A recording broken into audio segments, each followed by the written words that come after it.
Catholic. He's splitting religious hairs. Vama is neutral good, recently converted from neutral, and he doesn't like being nearly assassinated, nor any of his friends. So, like, there is a certain bias here. Well, I don't know what to call that exactly, but what I'm thinking is, and this is, let's talk alignment here, this is the good part of him. He's going to give the assassin a choice. Would he prefer the little hole with a cage full of foul and rotting meat above it?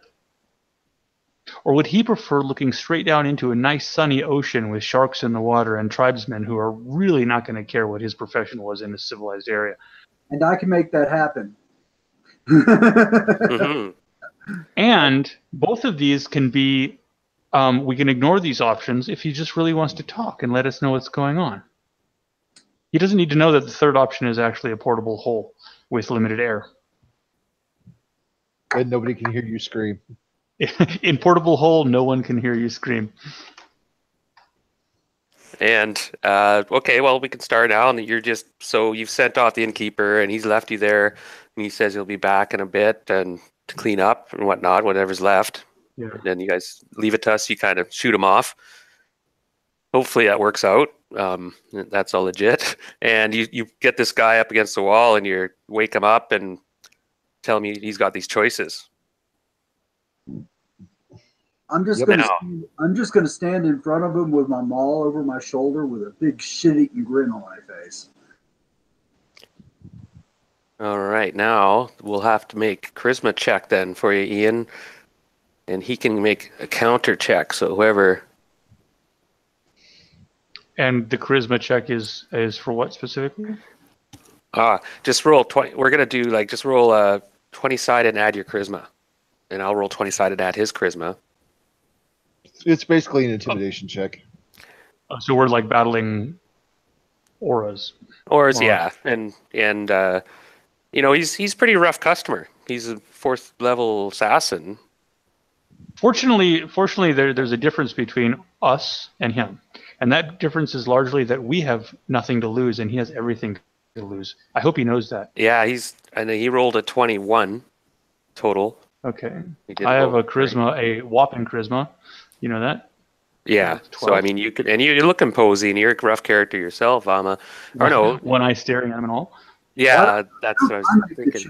I mean, and you're all charisma adding your presence. That's why I'm giving him a straight up. So your total with 20-sided, add your charisma. 19 plus my charisma. Oh wow, 12. So 31. All right, so he is quite intimidated, and he turns out he has a pretty weak backbone. He's not a pretty good assassin because he can't keep his mouth shut, and he sort of spills the beans that he's been hired to find Nbod and kill him and probably kill him.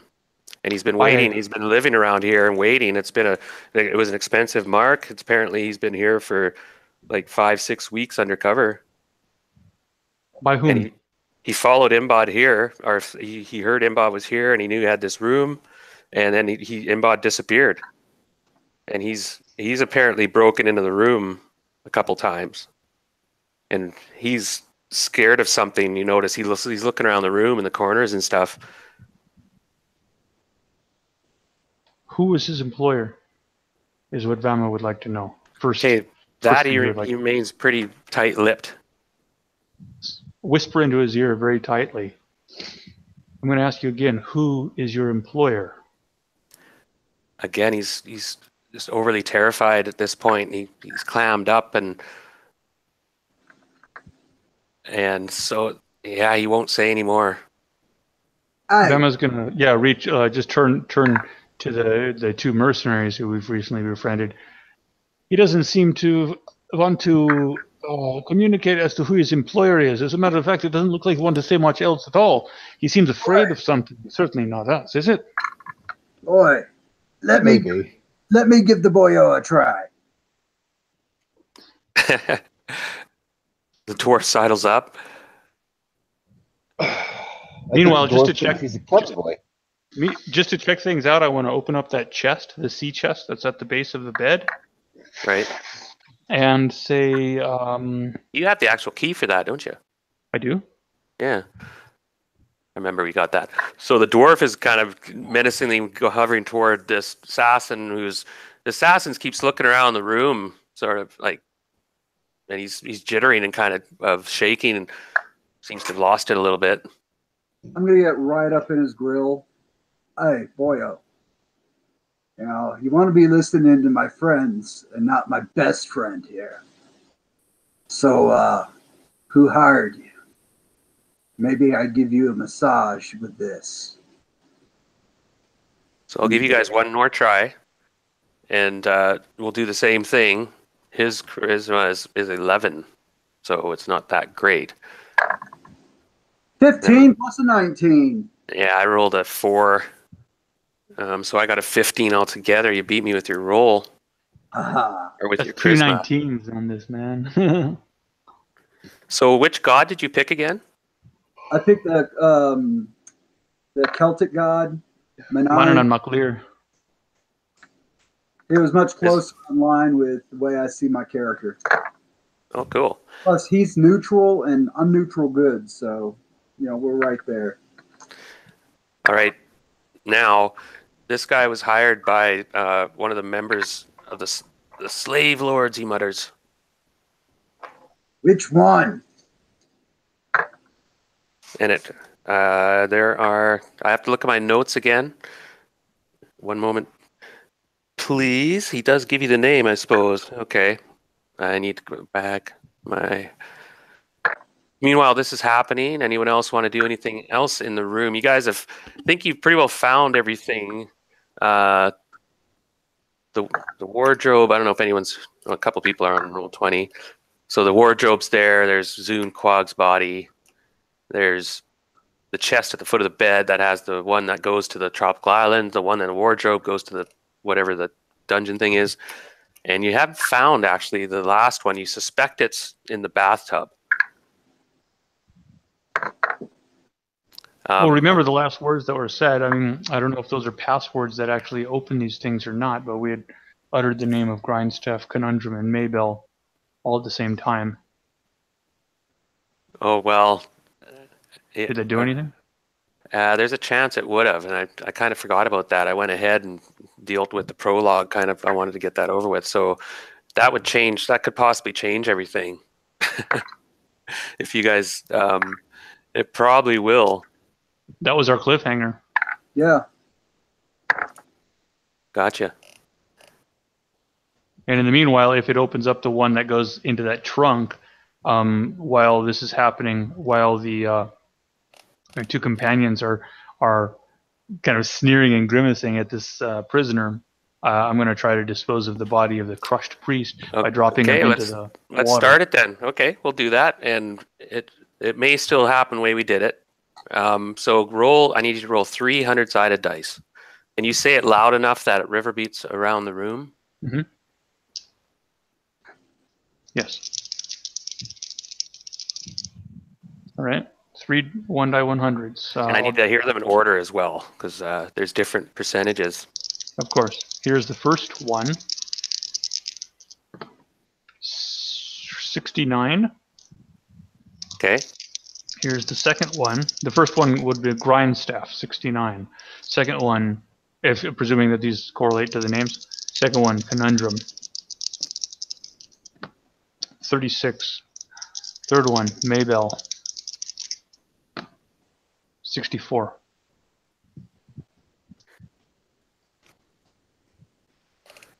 Okay, there is an effect, I can tell you that right now. The wardrobe starts to shimmer again and shake a little bit automatically. And I just have to make sure I have the names right. I'm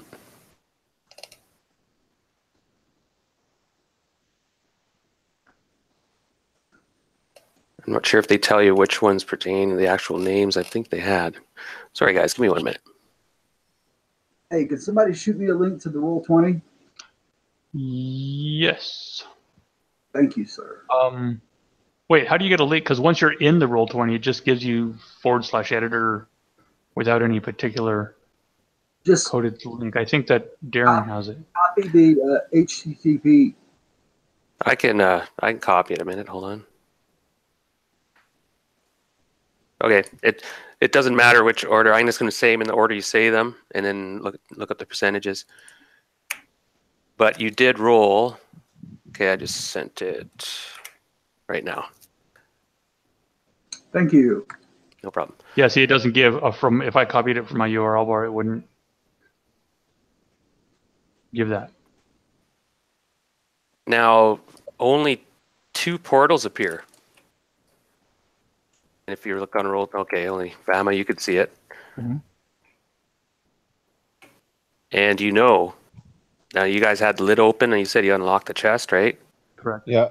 Right. So suddenly the sounds of ocean and kind of a jungle and whatnot come creeping into this room. Ah, And the smell is song? salt. Yeah, salt tang. If you're roll 20, I got sound effects. Hopefully, I just give a quick check. Can you hear anything, Ian? Yes, sir. Okay. oh yeah, I can hear it. Ah, that's nice.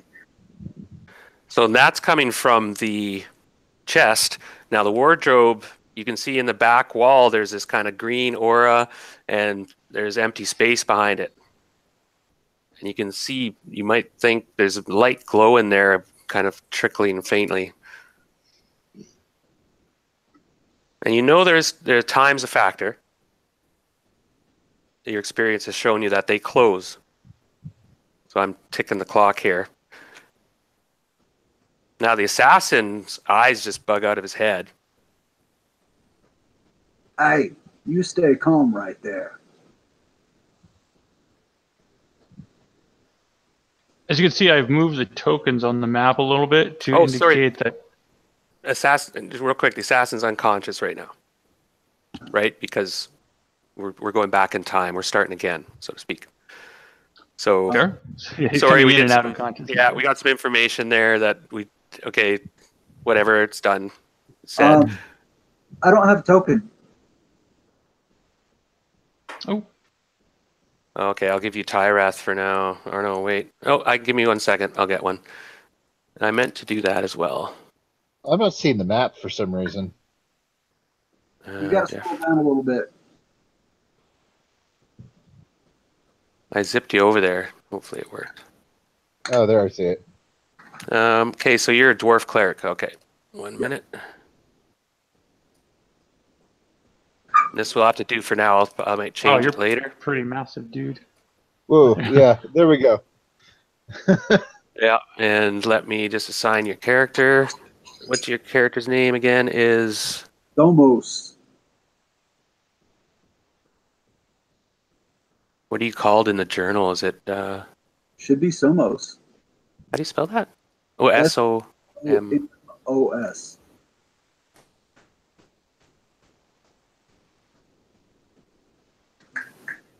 I don't see you. You're in roll 20, right? Yes, I Of am. course. Are you in brackets or something? Or there's okay. There's Kyle. SOMOS. I can't find your guy. Oh no. I'm not actually in the journal. I just saw that.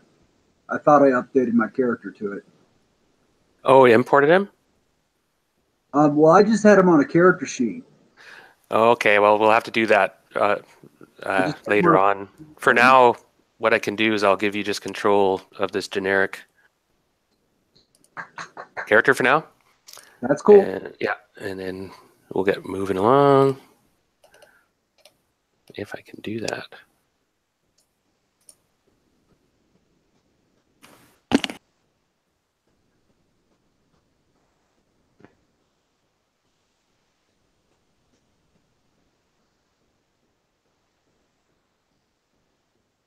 There's only one way I can do that. I'm going to have to give you brief control of this guy.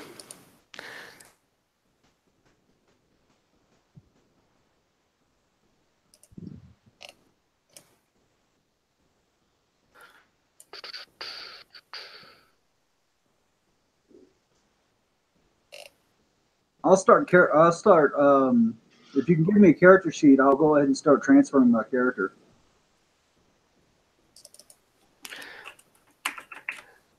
Yeah, first of all, let me know if this works. I'll have this ready in about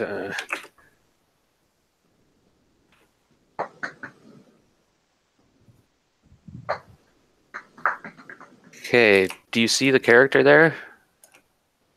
Yeah. Can you move that character? Yes, I can. Okay, so that'll work for now. Sorry, guys. Darren, I can't move mine. That's okay. Because what's your character's name? Is Arthur Jeff. with 2 U's, but you've got me in there as Jeffrey. But yeah. Yeah, what's your character's name? Arthur. It's Arthur with 2 U's. Gotcha. And Vuya, there you should be able to move your character now. I think. You'll have to take. You're stuck on your. You have to change your counter to taskbar in the left because you're stuck on your scale. Oh, okay. Hold on. If you For what follow, it's worth, I can move his guy. yeah. So for now, we're not going to need actually a lot of role play. It's mostly theater mine anyway. Actually, But just that's weird that I have control over his guy and my own. I probably have all players on his controller. So these 2 doors open up. One goes down into a sandbar and he described that this opened up into a sandbar that was on the eastern edge of the atoll. And you could drop down about 15 feet onto the sandbar and then go to this jungle and cross on the other side of the jungle about a half hour, if that. There was this guy named Kalen, and he had been living here for quite a long time, years and years, right? Like something like 9 years or something. He's been here. And he was friends with Nbod. They'd known each other. And Vamos has told you guys this. And the other portal, as far as you know, went to this large dungeon chamber with the pool. And it had a cage overhanging the pool on a pulley that had a stripped corpse in it. Possibly recently, like it wasn't rotted stripped corpse, it was fresh stripped corpse. And that's where that evil cleric came from, by the way. So you met a guy named Kalen, you do have a contact, and you left on good terms, right? And Yeah, I think so. We said we'd be back even. so you didn't that dagger, you know that it was special to the natives. Do you show it to Toki? He would have seen when we found it, actually. No, he was around, not necessarily. Yeah, That would have been the point between finding it and wrapping it up and putting it in my bag. It would have been shown to Toki. yeah. So I'm wondering where Brian is. I remember last time he was like, Here "Oh, you guys shortly." playing?" I was like, Yeah, he said he'd be here soon. "Okay, yeah, that's what I thought." Be there. Oh, there it is. There, be there soon. So I was kind of stalling a bit. Well, it's your call what to do now, actually. Now you could say you could let these doors close as they will. You guys Well, estimate. I actually physically moved the token for Zun Quag and myself because while this interrogation or before it was going to go on, then I'd really like to just dump Zun Quag's body down into the hole the portal that it opens up in that chest where there's the sandbar about 15 feet below us and ocean water flowing over it. I want to dump his body right into that. Roll to see the tide. Actually, what time is it here? It was about. What happened? You guys came back, and how long has it been? Because there might be water below you. Whether it is or not, that'd be great if there is. I'm giving sharks some food. And it might be dark.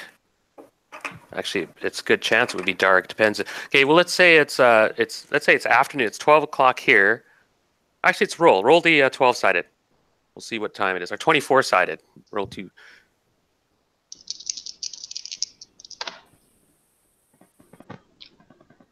Uh, 1900. So it's 2 o'clock. Or, no, sorry. 1900. So we're looking at 7 p.m. Yeah, 7.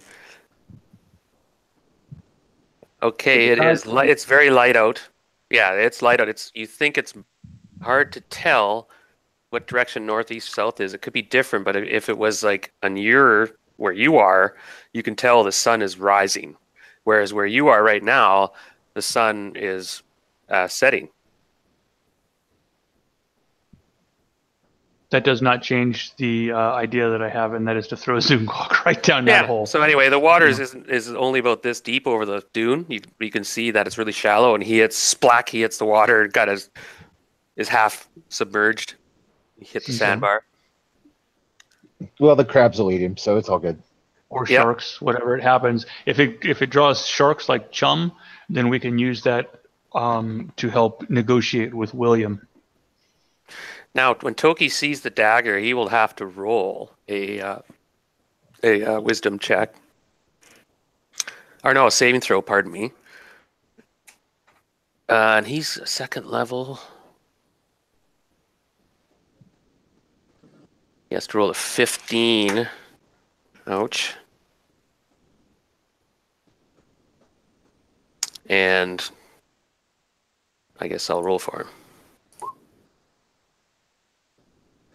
Okay, so he doesn't handle it well. It's now Vama, you might have been saw this coming a little bit because you read in the journals that he wrote about the natives being terrified of this dagger, and Toki reacts and goes down and literally puts his forehead on the floor, and it seems terrified and looks towards Vama, and I guess probably enforces his his bond to you at that moment because you're holding the dagger. Or I don't know who used the wand of metal detection or who found it. That was me. Yeah, someone found it. And you guys were, so he's just terrified of the dagger, and he's saying, take it away, destroy it. They will bring him. It will bring it. It will bring it. And at that point is when it would have been passed from Somo's hands to Vama's hands, and Vama would carefully wrap it in some he's like, dirty rags and put it inside of his bag. Brother Vama, it is a powerful thing. It draws the creatures. They seek its destruction. Nod quietly.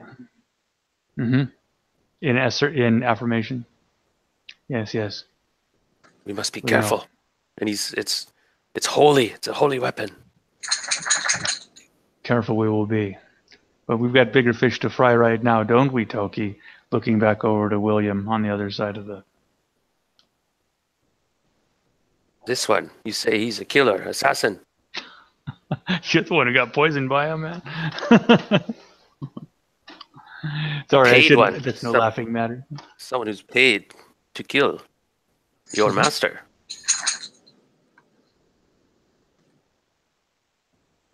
So now we can proceed to inquire with William. Yeah, so now you turn your thoughts to William, but Toki's he doesn't want anything to do with the dagger, and it's almost like blasphemy in his mind.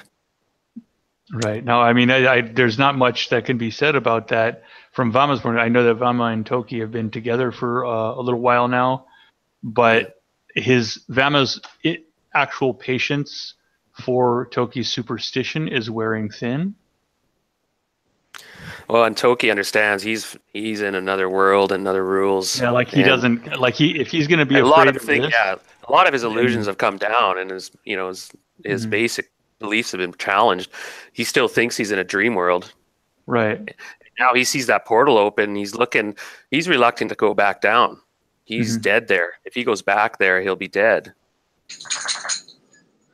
And yeah, I mean, Vama, although he has empathy, of course, for Toki and considers him to be not only an ally but a friend, enough is enough as far as his if he's bowing to the dagger, he's got the dagger in the body. Yes, don't reiterate, but he was nearly just killed by this assassin with another dagger. We're going to talk to this guy.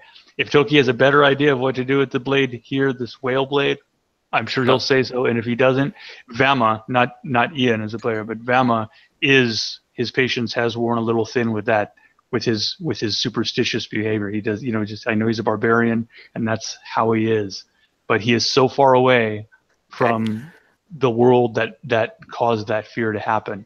Oh, and he has his oath. He knows. Yep. He gets in line, and just because of his honor demands it, whether he likes it or not. And you guys interrogate William. You find out he was sent by the slave lords, probably drug lords as well, but mostly slave lords. And for some reason, they wanted Nbod snuffed. And you're getting the picture now that Nbod screwed a lot of people. Sharkon came looking for him as well. You're not sure what the whole story is, but there was, remember back when we started your character, there was some odd behavior he'd been exhibiting and stuff, and it looked like he'd been setting himself up perhaps to get away, but then something went wrong. Right. So he pissed off some people in low places. However, there is a slight chuckle of humor in the fact that it seems like everybody he's pissed off is actually kind of a lousy person. He pissed off a bunch of lousy people. Some consolation. You noticed in his old age, you knew him for a long time. In human terms, you saw him age. Like, you caught him right at the end of his more swashbuckling ways when he actually owned slaves and maybe even dealt in them, perhaps. Not really. He was never a slaver. But he did have slaves. Most people did. And you were one of them. And so on, the rest is history, so to speak. But you saw him get old, and you realized you saw him go through a little change where he slowed down and he started to change his finances and stuff and go in a different direction. And then the whole bit that we played out in the first session happened, and that's so you guys know, yeah, Vamas has a lot of connections here. So you deal with William, you go through that, you find out that, well, Nbod got in trouble, and he was maybe setting up his vacation here for eternity or something. You're not sure, or it happened too quick. Something went wrong. And Kalen got that impression too. He says, I've been here. I haven't seen him that was quite a while ago. He disappeared a few weeks ago. A couple weeks ago, was it? Yeah. So at that point, William passes back out again, because we're not really done with him yet, are we? Well, he might have more information, but he might just be an underling who only he's somebody hired him and through his guild. He probably wouldn't know the name of the client, but he did know that it was probably the slavers. He is only 4th level. I mean, in the assassin guilds, that's probably the lower tier. The point is, he hasn't told us anything. He just got He just got paid to become invisible and then come into our room and stab the first person that opened the door. Screw him. He's telling us a little bit more, or he's going down hard. He's not stupid. We're not asking him for the name of his employer. We're asking him who he's working for, what his mission is, what his problem is. We're going to find out who made him invisible as well and how that happened. We're going to find out his relationship with this place, and we're going to give him a choice of how to die. And yes, we're fucking with him a little bit, but you know what? He did rush into our room invisibly with a poison dagger and stab the first person he saw. Yeah. He deserves it's not to much ingratiate you to people, No. Yeah, just right off the bat, we're like, wow, we really like you and we want to return the favor. And in the meanwhile, if he gives us some information, he may be able to. Well, let me have a quick look a minute. As a 4th level assassin, he's higher level than any of us. So fuck him. Right. Necessarily. Okay, not necessarily. You're right. But you see what I'm getting at. I mean, he's not going to play stupid on us, though. No way. No, he was pretty terrified. He did kind of. He could have easily killed any one of us, and he would have done so remorselessly. And he doesn't do that by coming out of a vacuum and going back into a void. And if we can get any information from this guy, talking to him, fellows, if we can get any information from this guy at all, because we don't even know if Nbod is alive or not, and presumably that's kind of a key thing. Like, this dagger is his, these maps are his, everything is his. We're kind of following his what's looking more and more like a stench at this point, but we're following his footsteps. And I'll tell you what, if that assassin thinks that Nbod is still alive and was come to kill Nbod, then it's even more of a chance that Nbod is still alive, unless he snuffed himself. Well, that's the impression you get. There's nothing else I can really dig up on him. He was stalking Nbod and he probably knew something was up because you guys met him and talked with him and such before, and he was kind of casing you guys out, and had watched you guys interact in the room and whatnot. So he's been looking for it. Got it. Yep. As far as So that means, is there a? Do you guys think that there's a secret? Vama will put his finger to his lips a little bit. Maybe move closer to the wardrobe. Do you guys think that there's a little way to look into this room from another place? Okay, then about 4 rounds have gone by or so, and then you hear a voice coming from the other side of the wardrobe portal. And it's in an alignment tongue. None of you, I don't think, have. Well, it's evil. You can tell it's in an evil tongue. And you guys speak, I guess it would be, well, I don't want to say the alignment. Anyway, you guys speak evil alignments? Put it that way. We'll narrow it down. Okay, you hear this strange, but you do recognize the word something. There's Zune. Hey, awesome, Brian. Quick before we move on, there's something important you should know. The dagger they found that was hidden in the desk you found at the metal detector, you recognized it, and it's legendary among your people. It's said that long ago, I guess generations ago, this dagger was slew one of their big chieftains, and since then they've sort of held it in reverence and feared it. And so this young now Toki yourself, you'd never met Nbod before, but you'd met Kaelin before, but you never met Nbod, so you'd never seen the dagger, but you knew about it, and you knew your people feared it, and it was a powerful item that slew your great chieftain generations ago.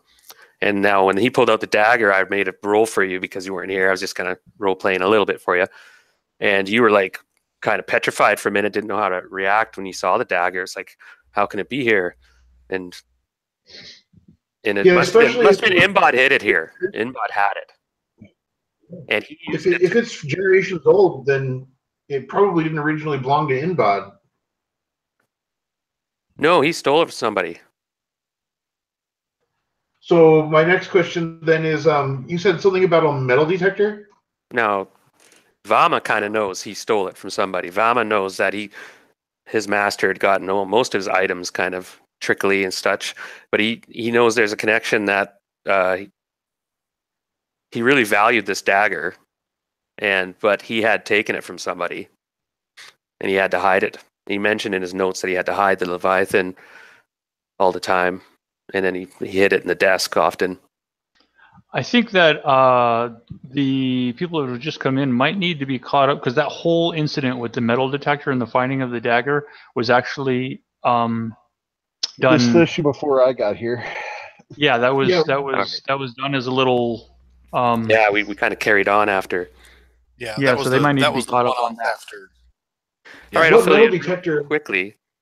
The evil priest came through the wardrobe, surprised to see you guys there, because he was just waiting for the wardrobe. It opened, appeared. You conjecture that he did not know the password, and so when you guys opened the portal, he jumped in and went, "Oh crap! You guys are here. There was a battle. You guys killed him." He had with him, you found a wand of mineral and metal detection, and he was going to use it to search for something, and you guys figured this out finally, and you used it to find this magical dagger that was hidden inside the desk. It was hidden there by Nbod so well that nobody could find it, and without a device like this wand. It was actually when you guys came in here originally, I made you roll. If you rolled a 1 and a 20, it says you find it. When I made you guys roll 20-sided die, you search the place. But anyway, you found this dagger, which Toki's people. Toki's a native from this place. They brought him back with them in the last session or long ago. I don't know if you're aware of that. So Toki is one of these headhunters, barbarians. And there's a long story to that I can't really get into. He was banished by his people, so he joined us, and he became a bodyguard to Vama for a year. Now, so you know about this dagger. It's special. The headhunters fear it. It's special to some religions because this guy named Zun Krag, who was the evil priest, came in here looking for it specifically, and he killed. You guys killed him, and then you guys found it. Now you're not sure what this evil priest was going to do with it, with the dagger, but he probably was going to take it back with him, or maybe he'll go. I don't know. He didn't. You're not sure if he knew about the other portals. You guys think. I don't know if you're on Roll20. You can see there's 2 portals that are going to close shortly, and there's a third somewhere. You think in the bathtub. Is there anything else, Ian? I missed. No, only that assassin we have trust up, and we Yeah, that has more to do with Nbod.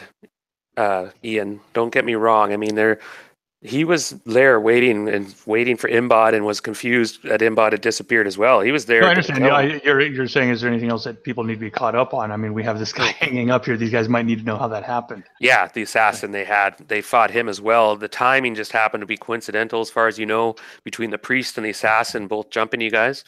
Part of it was because you guys triggered the portal, and then the other part was because he just followed you up and he was going to sneak in quickly because you guys had been gone for a while and then appeared.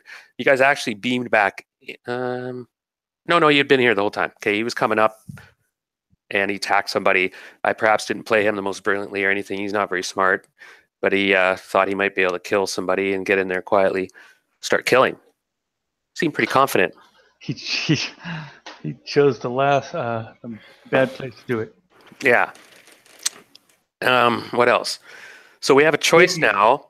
Oh, and the priest's body was thrown down the chest while the portal was open. You've disposed of the priest's corpse, right? By dumping him down onto the sandbar below. One more important point. Nbod, who was Vama's master, disappeared in the atoll. He was rowing a boat across the atoll with his friend Kalen, and they were going to stash some treasure in the Singing Caves, and then all of a sudden they were attacked by some creature that pulled Nbod into the water, and Kalen just escaped with his life, he claims. And also there were 2 harpies that lived up on the bluffs that he just managed to escape from. So the choice was, and Vama wants to do this more than anyone. He wants to go down there and find out exactly what happened to Nbod. His last clue was that he was going to these Singing Bluffs and he got into trouble there. That's when things went bad. And then the other option was to go into the dungeon room, which doesn't seem to have a connection so far. The one portal going to the dungeon room has nothing, as far as you know, to do with the ocean, besides perhaps that the worshippers were those of Blib Dul Poop, who is normally the Kutau worshipper, and some Suhagan tribes do. And even some other amphibious races worship her. She's quite a powerful goddess, not a particularly nice one. She likes human sacrifices in particular. And apparently humans do worship her because this guy was human. He wasn't a fish guy or anything. Yeah, you might want to catch up on hit points and such, yeah. And spells and such. I'm going to say we're going to go with you guys have a rest. The portals are going to close soon.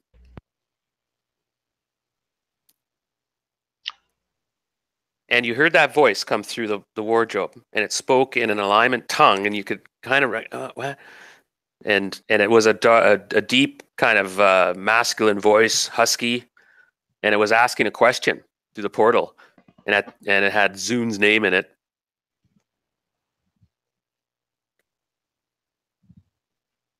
Hmm. 20 hit points. Woohoo! Derp.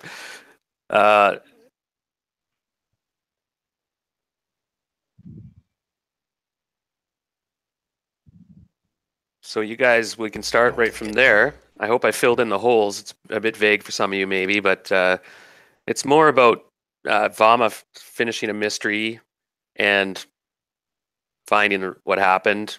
Also, there's possibly more treasure. I gave you experience points also for the dagger. I had that all included. You recognize it's a beautiful dagger. It's probably pretty effective. Well, if I can chime in, being that I'm running Vama, the Nbod was his master. Vama's been a slave since the time that he was born, and he's now 46 years old. He's a half elf, so he doesn't show it. But and he has been Nbod's slave for his entire since he was, about 10 years old.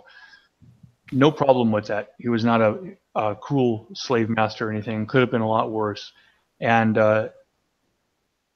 Vema ended up kind of liking the guy. Actually, he was treated very well. He had a virtual autonomy of movement. He was not only a skilled navigator but also a translator, and he started even getting into the ranks of being a diplomat for Nbod. So just to clarify that, he doesn't have a problem with it. If Nbod's dead, that means that Vama is no longer a slave, because we're now in an area, the Yeomanry, where slavery isn't even considered to be a legal it's illegal here. Yeah. So that's just putting it like that's what his personal stake in is, really just to find out whether Nbod is still alive. However, we have a bunch of options here, and at the end of the day, it kind of like doesn't matter. It does in a way. It would provide some sort of closure, but Vema is not the leader of the party by any stance. He just had a relationship with Nbod. One thing to consider, though, is that Vema considers that everything that we found is still technically Nbod's possessions. You have to realize that he's been his servant and slave for his entire life, and he has a good deal of respect for him. So all of the stuff is technically Nbod's possessions unless we can confirm that he's dead, in which case, we are scot-free. And if not, we'll deal with it there. Maybe, if he's in trouble, maybe he'll just give us these things as reward for getting him out of trouble. There are 2 portals open. There is potentially a third one. There's no reason to believe there's not a third one. Down in the chest is the portal that goes to this atoll with that where Toki came from. And the only real draw to going there is that that was the last place that Nbod was seen. A, B, that's where Toki is from, and maybe he can choose to go back there again and stay. That is his home after all, and he's totally a pile of coal on a ballroom floor here. And C, there's a fellow down there who's still alive, who's, as far as we know, the last person to have seen Nbod, who is a shaman type in those jungles. And when we went down there before, we kind of promised that we would return someday and give him a big keg of rum, and that's what this keg of rum was for him.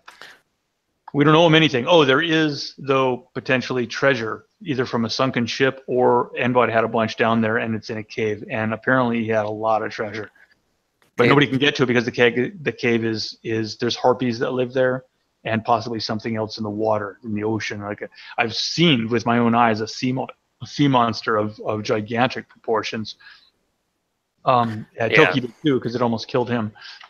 Huge kraken-like creature with tentacles that originally they encountered. Didn't fight directly, but they witnessed it destroy a group of young headhunters that were there, actually proving their manhood. But none of them survived but Toki, and he barely did. But he had failed the test, so the elders disowned him, and that's when he joined their party. So exactly bang on, Ian.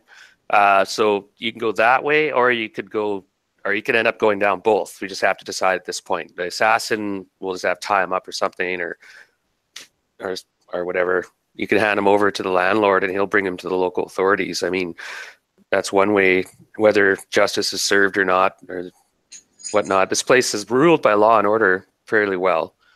Now, if I can interject about the assassin William himself, honestly, if we've gotten as much information as we can out of him, that's what it sounds like. Then his real name's Gremeg. Gremeg. Is he human? Yeah. Honestly, I would like to open up that wardrobe, push him face first into it, and shut the door behind, and say, you know what? We're done with each other. We'll never see him again. What's he gonna do? Come after us now? Somebody's got like a clicking sound that goes about every 10 seconds. I can't help it. My dog's ear infection is coming back. Oh, that's what it is. I thought somebody was tapping the table or something. No, she's trying to shake it out. Okay. And it's absolutely Hold on. nothing to do about it. Yeah, it totally sounds like his collar going slap, slap, slap, slap, slap. Yeah, I mean, it's obviously inflamed, and I'm out of medicine for her. So, I mean, I hate to say it, but there's literally nothing I can do about it. She's literally got to suffer with this until it passes. Okay, sorry. Phone call. Got rid of that quickly. So those are the options. Other than that, he keeps on saying that the Vama's got the special connection with it. At this point, we're all caught up. I'd like to throw the assassin into that wardrobe, close the door behind him, bar it, and then go down and take care of this cask of rum. And Toki is aware of that dagger, right? All right. So the dagger. Well, I'm throwing this at the fellow my fellow party members. If Toki's aware of that dagger, that means the dagger has a special significance down in that realm, past that portal. Which, Yes. yeah, you can see where this all ties. Yeah. That's my wager on it. Plus, that's the last place that Nbod was seen. So these other places might be kind of one-way tickets for us. Now, your new god you picked, is he like a sea god, maritime god? Very much so. Okay, then you would know of that goddess. You would have heard of the Leviathan dagger. Now make a wisdom check to see how much depth and how well you roll this, how much you would know. So you could do better than just make it. Wisdom. You have probably a pretty decent wisdom, right? Got an 18. Check I should be making as well. No, Toki, you know just in legend that this was the dagger that killed the great chieftain and cowed your people to this dagger and whoever possessed it. And you do know that somebody else possessed it. That's an important point.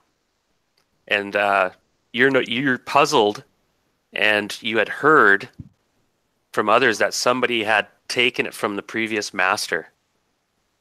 That only makes years ago. Like when you were really young, you were just a little kid, and you heard about that the great dagger has a new master, and same boss, meet new boss, same as the old boss, and that you just worship the guy, whoever possessed the dagger, you revered. So that's an important point. So Nbod, it ties up the end where Nbod took it from somebody, or maybe he earned it, conquest or something, but he's not the original owner of the dagger by any measure. And in the end, the dagger may have been part of his troubles. Okay. That's an important point, just so you know. And yeah, Toki as a character, like you yourself fear the dagger, and not that evil or good in your culture is kind of relative. It's just the dagger that killed the chieftain and his. So is that something that my character would want to possess, or? No, I wouldn't say that. No, and being a barbarian, he just fears it, and no, he wouldn't want to possess it by any measure. He doesn't want to be near it. Hey, Darren, I got an 11. Okay, so the Leviathan dagger, now you're like, you're all kind of looking at it, this beautiful dagger with this huge pearl in it. In your aquatic, unusual magical blade. Okay, you can't know that yet. You know the appearance. You do know that it's at least a +2 dagger. And it's powerful against sea creatures. Right. So it has like a +4 bonus against sea creatures. That's in the legends. It's made for slaying sea creatures. And it makes me want to go swimming. Not particular, but you do know that it's feared by maritime creatures, of course, and they seek it out. Well, when I first found it, you told me that it makes me want to go swimming when I was holding it. Well, maybe that's the wrong way to put it. You know it has powers that will attribute to you're on the right path. It may be dedicated to something. What do you think? Now, I'm not going to spoil anything or whatnot, but you guys have to, I'm not telling you everything it does or by any measure. You do know that it holds powers. It's said to have powers that work in the water. You know, the reason I'm asking if Toki would want to possess the dagger is because if he were to show back up on his island after having failed that test, returning to the spirit realm, but holding that blade, it might give him the status that he needs to regain a position in his society. Well, perhaps that's a stretch, but That is interesting. Yeah, it could actually. interesting. That might be a twist. Now, does he desire to get back with his people? That's and will they accept him? But if he has the dagger, that's a good call. We'll have to let that on the back burner for a bit. That might be in his mind, though, simmering. Who's holding the dagger now? Bama. I am. And he's going to pack it away. So, by the way, the doors did close, like the portals closed. And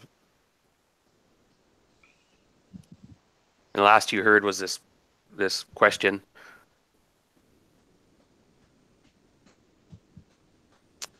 And that's your choices. Have you actually held the dagger, or do you keep it wrapped in rags and not actually touch it? He wrapped it up in rags and put it away. Wrapped in rags inside of my side bag. So I'm wondering if there's like a... Oh, I mean, it has been touched, obviously. I had to go from hand to rag. I have wrapped it, and knowing Vama's history, I immediately, after I found out about the dagger's properties and whatnot, I handed it to him. Mm-hmm. Right. And if he claims it's Nbod's property. Right. And he told you about his... Now, I'm saying that you guys shared all your information more or less so far. I hate to kind of... I don't know. How much information do you guys share? I mean, you guys... We're in the same room. We're all friends. Yeah, and I was just thinking, we don't want to get a bunch of conspiracy and secrets. So let's be a bit open for now, in the sense that Vama's told you about his history with Nbod. Right, Vama? Mm-hmm. Like, and he's told you about what he's found in the journals and in the captain's log.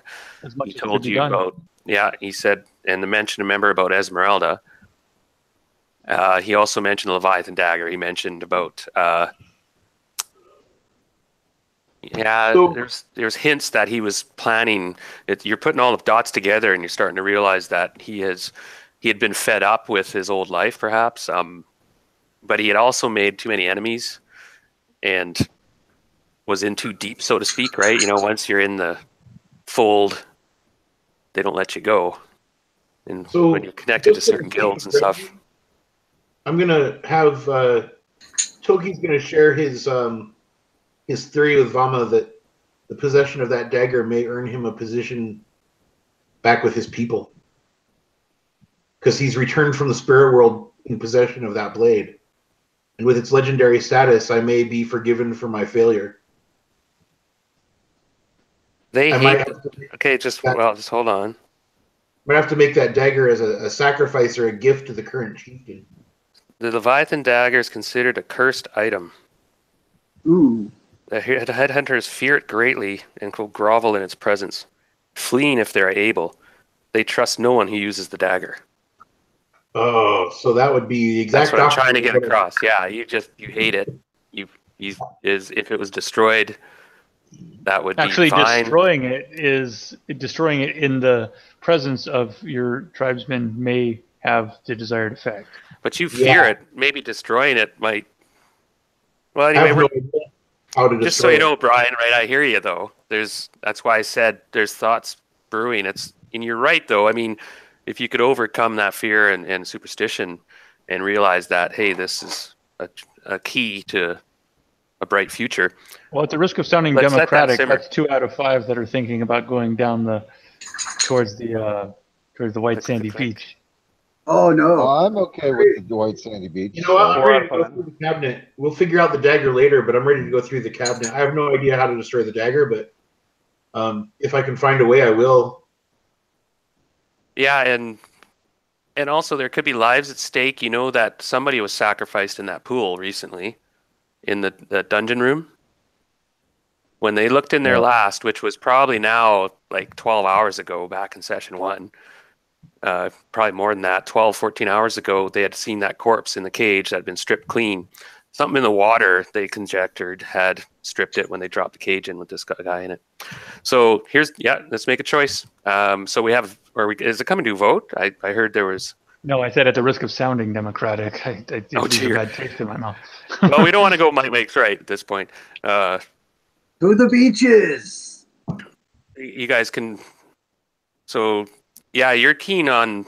Yeah, but you want to get to the bottom of that cult as the cult, as you see it. Yeah. All right, look, this shouldn't be a problem then. Let's open up that wardrobe. We got to make sure that we know how these passwords work anyhow. Yeah. Because we might get stuck on the wrong side of things, so we need to know how they work. You said you set them too quickly last time to pay attention as which ones in sequence opened, if you follow? Yes, that's exactly what I'm getting to. Yeah. We'll try one of these passwords and see which one it opens, and why don't we just look at each other? The one that it opens, let's go through that one. Unless somebody has a better idea, that seems to take everybody's thoughts into consideration, and whichever one it opens, we take William with us. Having those words of power will impress people on the other side. I don't know. I'm just stretching. Let's figure out what opens what, first of all. What if I use augury to help us? We know the names of the ships are the words. There you go. Cast an augury spell. That's what I'm saying. I've got it prepped. You know. Go for it. All right, let the sea god decide, huh? Now you're going to talk to your god. Now augury takes a few minutes, and you break out your holy symbol and get out to your incense. I'm not sure, your seashells, and start chanting. It takes 2 rounds. I have to have my holy symbol. Base chance for correctly dividing is 70% plus 1 per level of the cleric casting the spell. And then you pretty much tell me what I'm seeing, and basically, let me see here. How do you want to word it? So your god, which is, and I haven't researched it or anything. It's the Celtic god of the seas. Yeah. And he's pure neutral. Let me see here.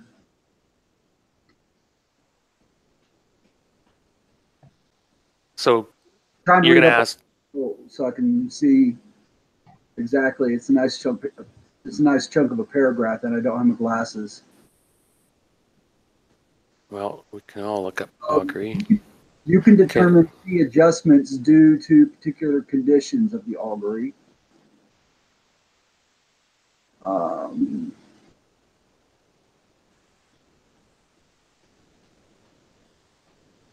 Okay, so I think we're more curious about the water room in the dungeon, so to speak. Is that where we have consensus of that? I'm happy with any one. We'll assume that it's a one-way ticket, so let's just do our best to make sure that we're all on the same page. Well, I mean, what exactly, I'm asking as a party, you know, what exactly are you guys wanting to get from this? Because this can be a big help. You mean out of the augury? Yeah. Which password leads to which portal? We have 3 passwords and we have 2 identified portals. But we don't know which one goes to which or how they actually operate. So we're going to need to know which one so we can actually experiment with it and see. That's not the way it works. Well, shit. It's used to find if weal or woe will be the ultimate result to the party. That's a bit vague. So, you know what? Toki sees this as an opportunity to gain permission from the gods to return to the land of the living. So what is in Toki's future if he were to go back there? Is that going to be a good thing or a bad thing? Vama just looks up at the ceiling and he says, "What a conundrum!" Now it hasn't been that long, and nothing happens. Well, at least we got that part solved. And you're chanting to your god, though. I mean, you can ask things about. Take some time to Think about it for a minute, because apparently you need some time anyway. Because he said what you thought was one of the command words. Worked last time, you thought.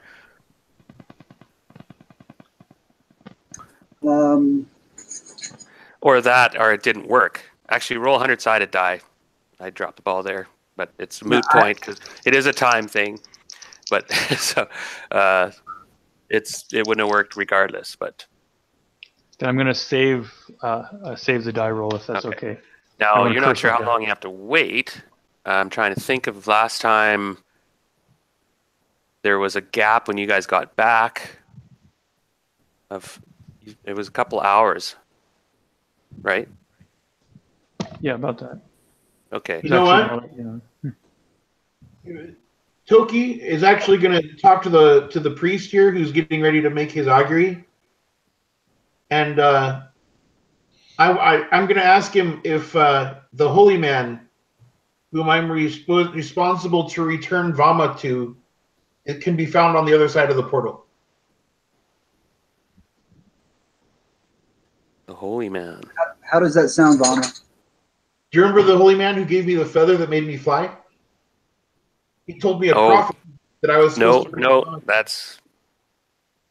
that's a different connection. Vama doesn't even know about that. Well, I told you a man gave me a feather, and right. No. I mean, I remember way back. I remember Toki telling that to Vama, but he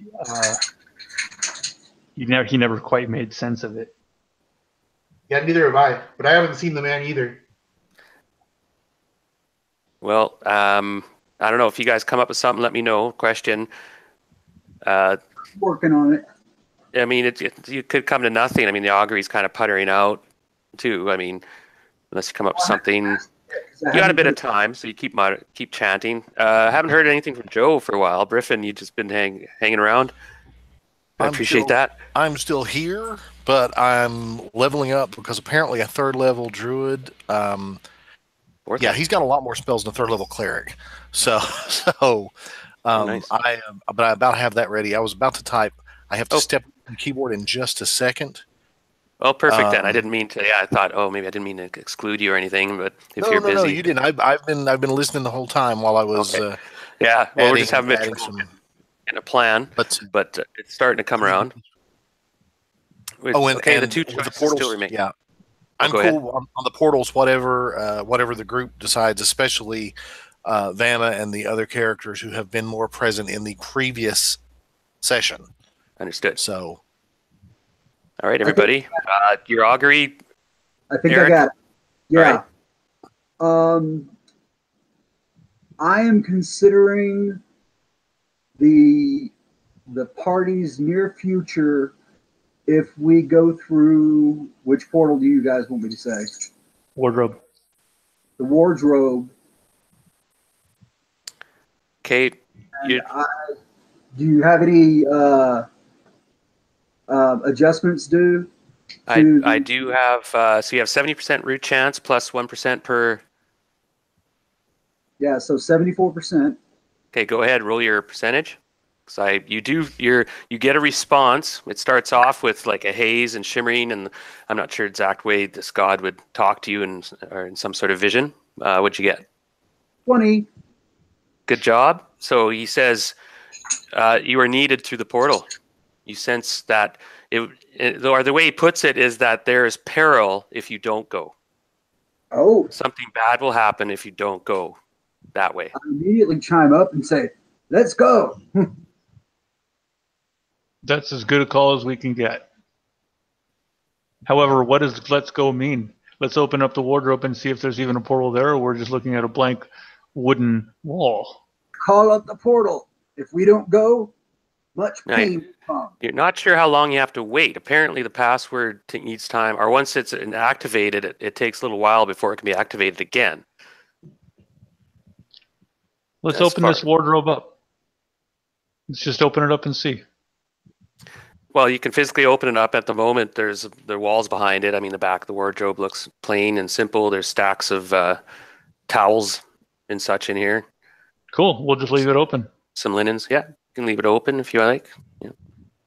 Has a simple little latch. It's a nice wardrobe. You can see it might have been a personal item of Nbod's. It's this. All the items in here seem to be quite nice, high end, personalized in some way, and they got a seafaring sort of cant to them. Like this wardrobe at one point might have been on one of his ships. In fact, the chest is old too. In the bathtub, who knows? Some time goes by. Tick-tock, and. Do you guys want to give William up to the innkeeper? He'll take him to the local authorities. I mean, I don't know if you want to kill him either. There's only so many options. You can't drag him around with you. I mean, he's pretty resourceful in the sense that he is a trained assassin, but Is he awake or passed out? well, he's come. You get your information. Let's say now you did your interrogation as you're waiting for some time to go by, and after about a half an hour, you get this information that he was an assassin hired to track down Nbod and kill him. And we got the name of the hire. Not particular, because you feeling he doesn't know who the root guy, but he senses it was somebody up in the slave lords, possibly even connected to the slave lords themselves. The slave lords are in some ways these mythical power that rules this huge chain of criminal activity and political activity. The thing is, Vama is not satisfied with this answer at all. At all. Because what is that going to buy him? He doesn't know. He obviously didn't kill Nbod, right? He failed on his mission, but does he still think Nbod is alive or not? So Vama is going to not ask speculatively, but just go right up to William and say, William, are you still looking for Nbod? And plus, I get asked, that impression he was. Yeah. You still looking for him? Yeah, because as far as he knows, he tracked him to this room and he disappeared. He was... Who knows? He was going to follow him when he left, and then when he never came out of the hotel room, after he'd been waiting here for like 10 days, he disappeared, and he never came out of the hotel room. He was going to follow him somewhere and kill him, and then he broke into the room. Actually, he broke into the room a couple times, didn't see him, so he waited for Nbod to come back, hoping he would. Well, right, we understand this, and like if he's just reiterating this over and over again, give me 1 second, Eric. All I'm trying to do is say, if we have these wardrobe open, it is a portal that enemies keep on coming through this fucking thing. Why don't we just keep the doors of the wardrobe open and retie this guy William right to the fucking opening where that wardrobe is, and then we'll just sit and wait. If he wants to find Nbod, maybe he's down there. So about a half hour went by. You can try with the passwords again. Go ahead, Eric. Real quick, when I was, I'm so sorry. Yeah, it's like. Yeah, I mean, it's not her fault. No, poor thing. When I questioned this guy, he told me the guy's name. You just didn't mention it. You were like, okay, he's going to tell you. No, that slip of the tongue. I decided that he actually wouldn't know. He wouldn't have been told. Okay. He wouldn't know. Okay. I made a mistake there. He would not know, and he doesn't. Okay. It was somebody. That's the way their assassin guild work. He just basically got a contract. Yeah. Okay. Well, I was just wanting clarification. Thank you. All right, and let's move on. So a half hour went by. You can try your passwords again. You got Grinstaff, Conundrum, and Maybell. Somebody else want to try this? All right. Maybell. Okay, roll percentage die. 88. Nothing happens. I rolled an 82. Doesn't matter. Just one roll. Nothing happens. Oh, they called different passwords. Oh, did he? Oh, okay. What did you say, Brian? Sorry. I was the one that called out Conundrum. I rolled the 82. Okay. The chest shimmers. Let me double check real quick. See chest. Yeah, because we both asked at like the exact same time. I'm gonna look over my shoulder, and give him a dirty look. The sea chest one is activated. So now we know at least what password it did work is associated to it. Conundrum, and it opens for 5. Let me have a quick look. They're all a bit wonky, so let me have a double check. No,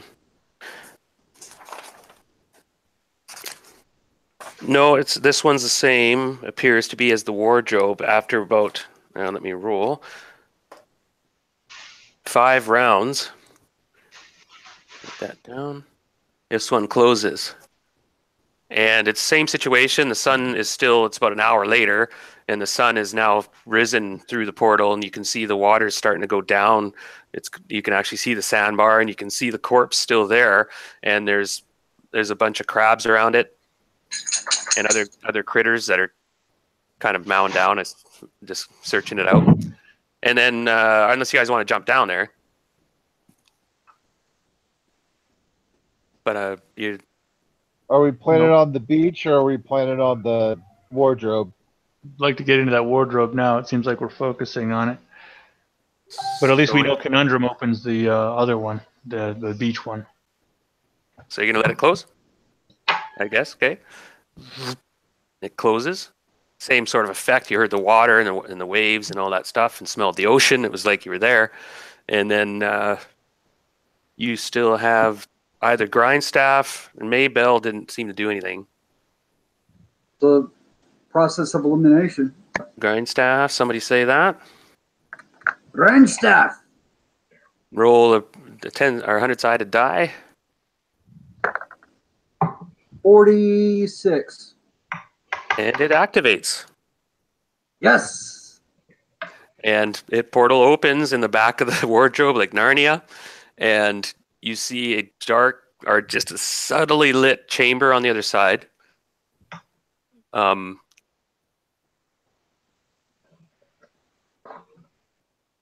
you estimatably open for 6 rounds. This one seemed to open a little bit longer than the other one.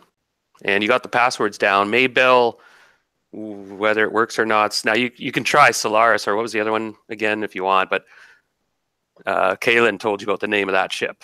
And he says it's been a ruin there for as long as he can remember. All right, so gentlemen, I do have another map. You're all huddled around this wardrobe. And the priest in his augury had said that, well, if we don't go down, something bad's going to happen. Didn't tell you to go down there, though. No, I said if we don't go down there, like we need to go post haste. Yeah, okay. So you want to, Salmos moves up forward? Yeah, sure. So when we came back last time, we came up through the chest again. So we know that leads to the sandbar, right? Yep. Let's go in through the wardrobe. Okay, I'm just going to zip you guys over there a minute. Oops. Now there's going to be 2 copies of you, so ignore the one. Oh, I think I closed out Hangouts. Or not Hangouts, but Roll20.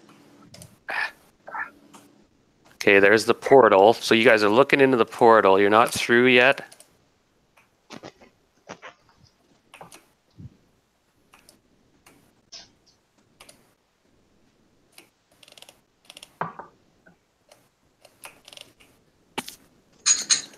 Can you guys see that?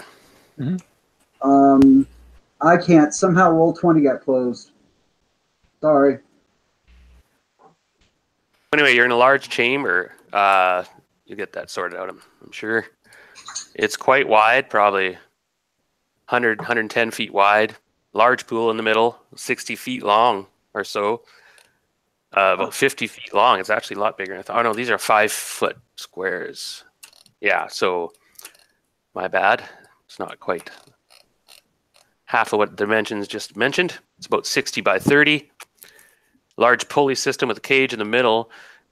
And you think you spot this large figure across the room on the other side of the pool, and he's seen the portal open. And he yells out in that strange language again. There's a question. Do I recognize the language? No, it's an alignment tongue. Knee-jerk reaction, and I might regret this. We might need it later, but I'm going to cast Protection from Evil. Yeah, and the portal will close in a few rounds. So time's ticking, and he yells out something again.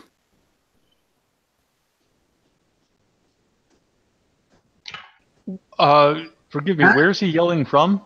In the room. The other We side don't of see him He's there? on the other side. I mean, do we see him or we just hear him? You just hear him at the moment. I can't understand you, laddie. Where Speaking is Zun? You hear it in common as soon as you ask that. Where is Zun? Zoom? That's more like it. Probably the priest we killed. Zun's taking a bath.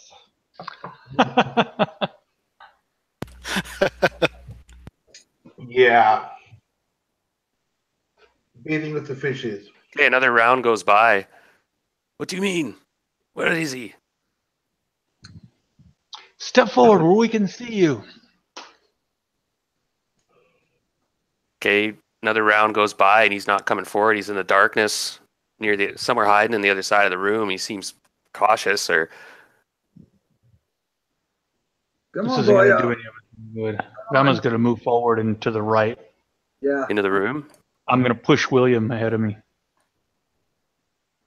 Roughly. Okay, now it's 4 rounds. The door is going to close soon. Everyone going to go in or out? Do we want to go on this other side of the thing, or what?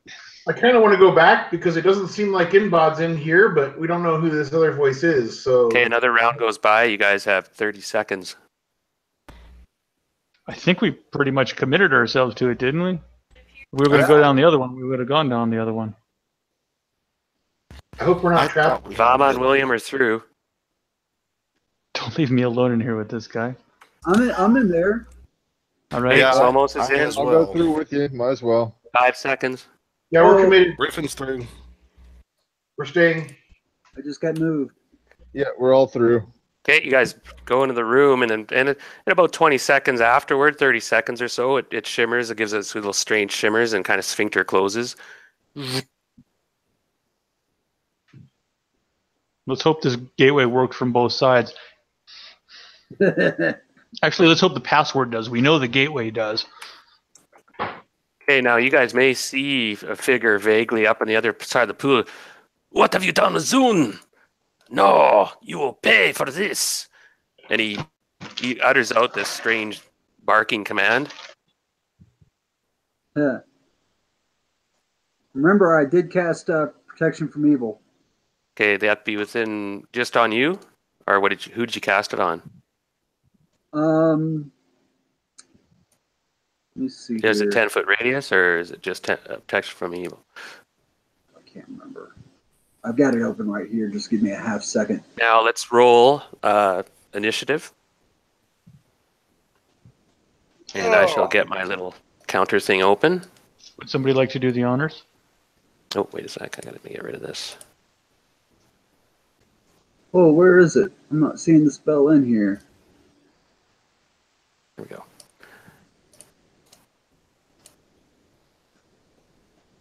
Ah, I can't find it. Hate when that happens. So did somebody roll 6-sided? I was 6-sided. Oh, you rolled a 1. Jeffrey will take care of it. That was a 10 that I rolled, but so let me 10 on the roll 6-sider. Yeah.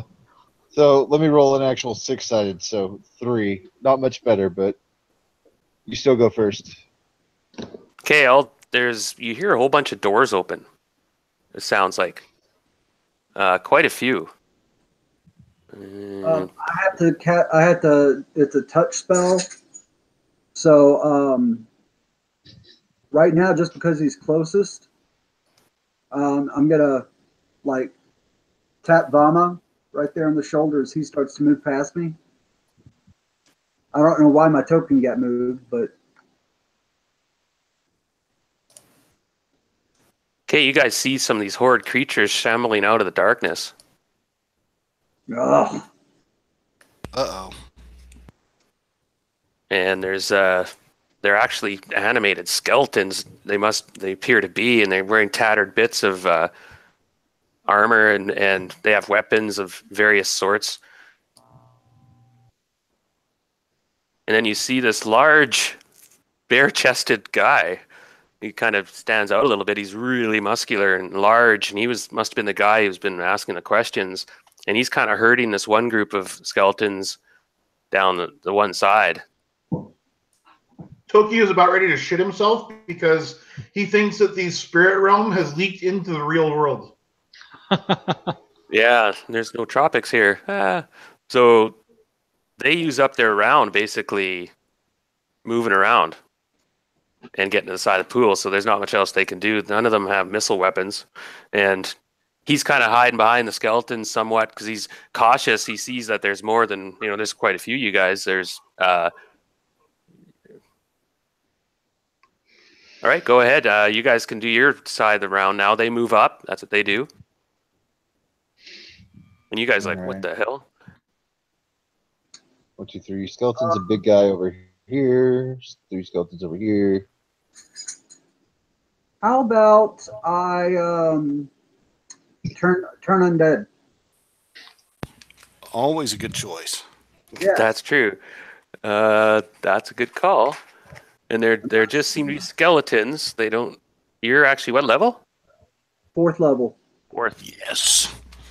Well, that's actually a gimme against skeletons. Now Yeah, I don't see any rules about it in here. It just says I can do it. Yeah, so it has a T here, meaning that that's an automatic turn. yeah, I'm not. It's just a matter of how many hit dice it will affect, right? And I was going to say they turn to zombies, but it doesn't matter. There's still a T there. So I was like, okay. Because I thought they're in there sort of in a evil sanctuary. But regardless, so you have to roll a 1d12. And that basically is how many you turn. And when they turn, they just go the opposite direction as fast as they can. I rolled a 7.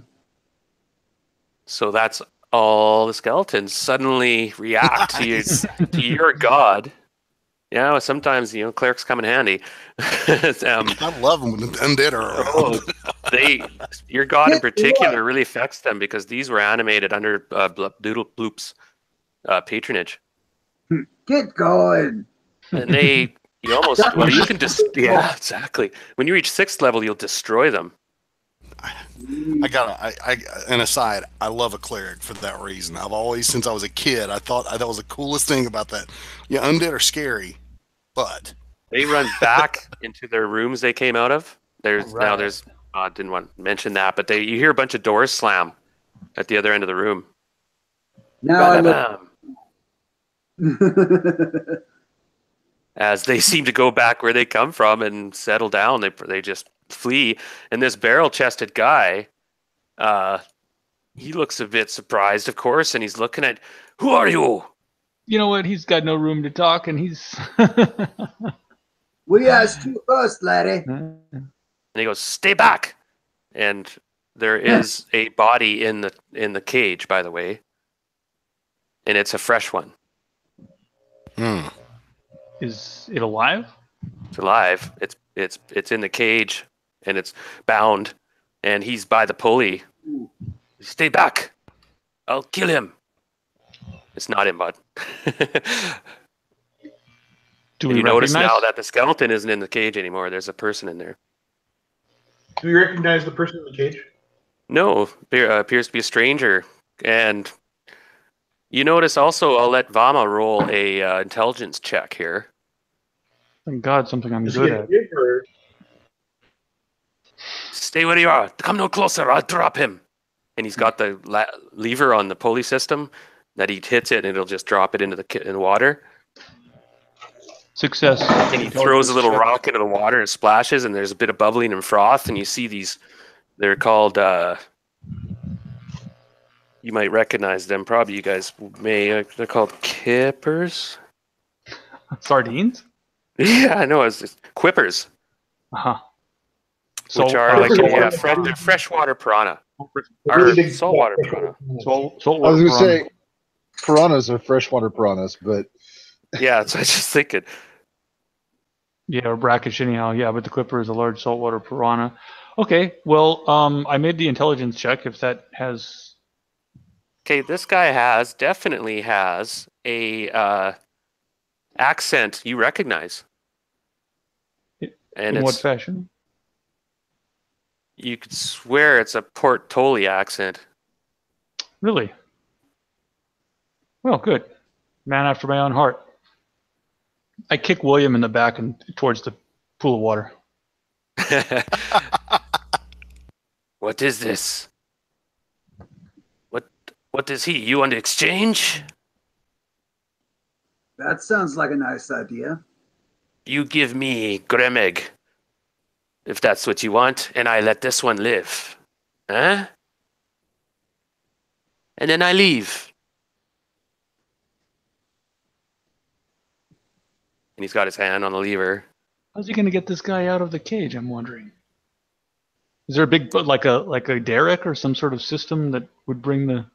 There's a winch on it, and you're not sure the details. He probably might hook it and pull it over. It doesn't say here exactly, but there's got to be a way for them to lower the cage and bring it to the edge, right? Sorry, You know what I mean? sorry, just thinking like Yeah, Rama, there's probably a line. You already see there's a line tethered to the rigging on the top of the cage. Not only that, but did anybody else just catch that he mentioned the assassin by name? Yep. Yeah. Yeah, I was gonna ask about that. That he already knows. I'm waiting. This guy, He's so. impatient. Hurry up! What do you think there, William? What do you think? And his And eyes are slits, and you have him tied. He's tied up, right? His Yeah, hands are that's tied. right. And he's one push away from falling into that water, anyways. And Right. he's still looks, his eyes are slit in hatred at you, and there's hope in his eyes. You see now, and he's nodding. Yeah. Is that a yeah? Yeah. No. All right, cool. Yeah, it's a deal. And I'll speak with my best Portolic accent. I don't know if he'll pick up on it, but That's a wise choice. Now, William, tie him free. what is this going to be, a Mexican standoff? Get the guy Untie off. him and let him go, and then we will flee. But I The will guy not in the let you- cage. Get him out of get him out of that cage. Get him away from the water. No. I will leave him there. You will get him yourself. That's the only way I can trust you. He says the word trust with this kind of venomic sound. Doesn't understand what I- trust is. I think there's no deal then, and Yeah, we this should is- leave. Do we know? We don't know this person in the cage either, do we? Yeah, no, we don't. Nope. We don't know anybody any favors in this room besides No. each other, right? Yep. And we know that the guy wants Grimmick/William, Mhm. or at least seems to. So we've got the upper hand as far as that goes. Because quite frankly, we don't. Okay, give a damn about I need person's to make a names. roll. Time's ticked by. All right. Meanwhile, Um, Bama's going to grab William by his hair as strongly as he can and whisper into his ear as tightly as he can. Tell him to move. Time's up. He says, now. Oh, those skeletons are going to come back, by the way. William said what, by the way? Oh, I'm telling William, tell him to get the guy away from the water. Explain to him how important it is that we have a fair deal. Okay, could you guys roll 20-sided? All of us? No, actually, just Vama, who's doing the talking. Right now, I'm seething at William Grimeg. Yeah, so you were kind of talking though, right? Yeah, I guess. He seems to be buying time as well. This guy, perhaps. Oh, Fair enough.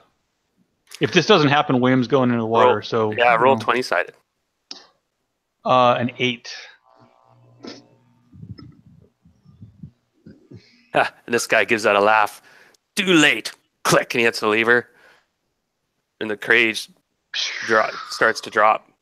I kick William in the back and push him into the water with him. Yeah, I was just saying, kick William in the water. I do. Okay, he was nodding 1 second, and then all of a sudden, Gremig, your time's up. Too late. Click, and you boot Gremig, and just look at terror as he slips into the water, and right away these quippers.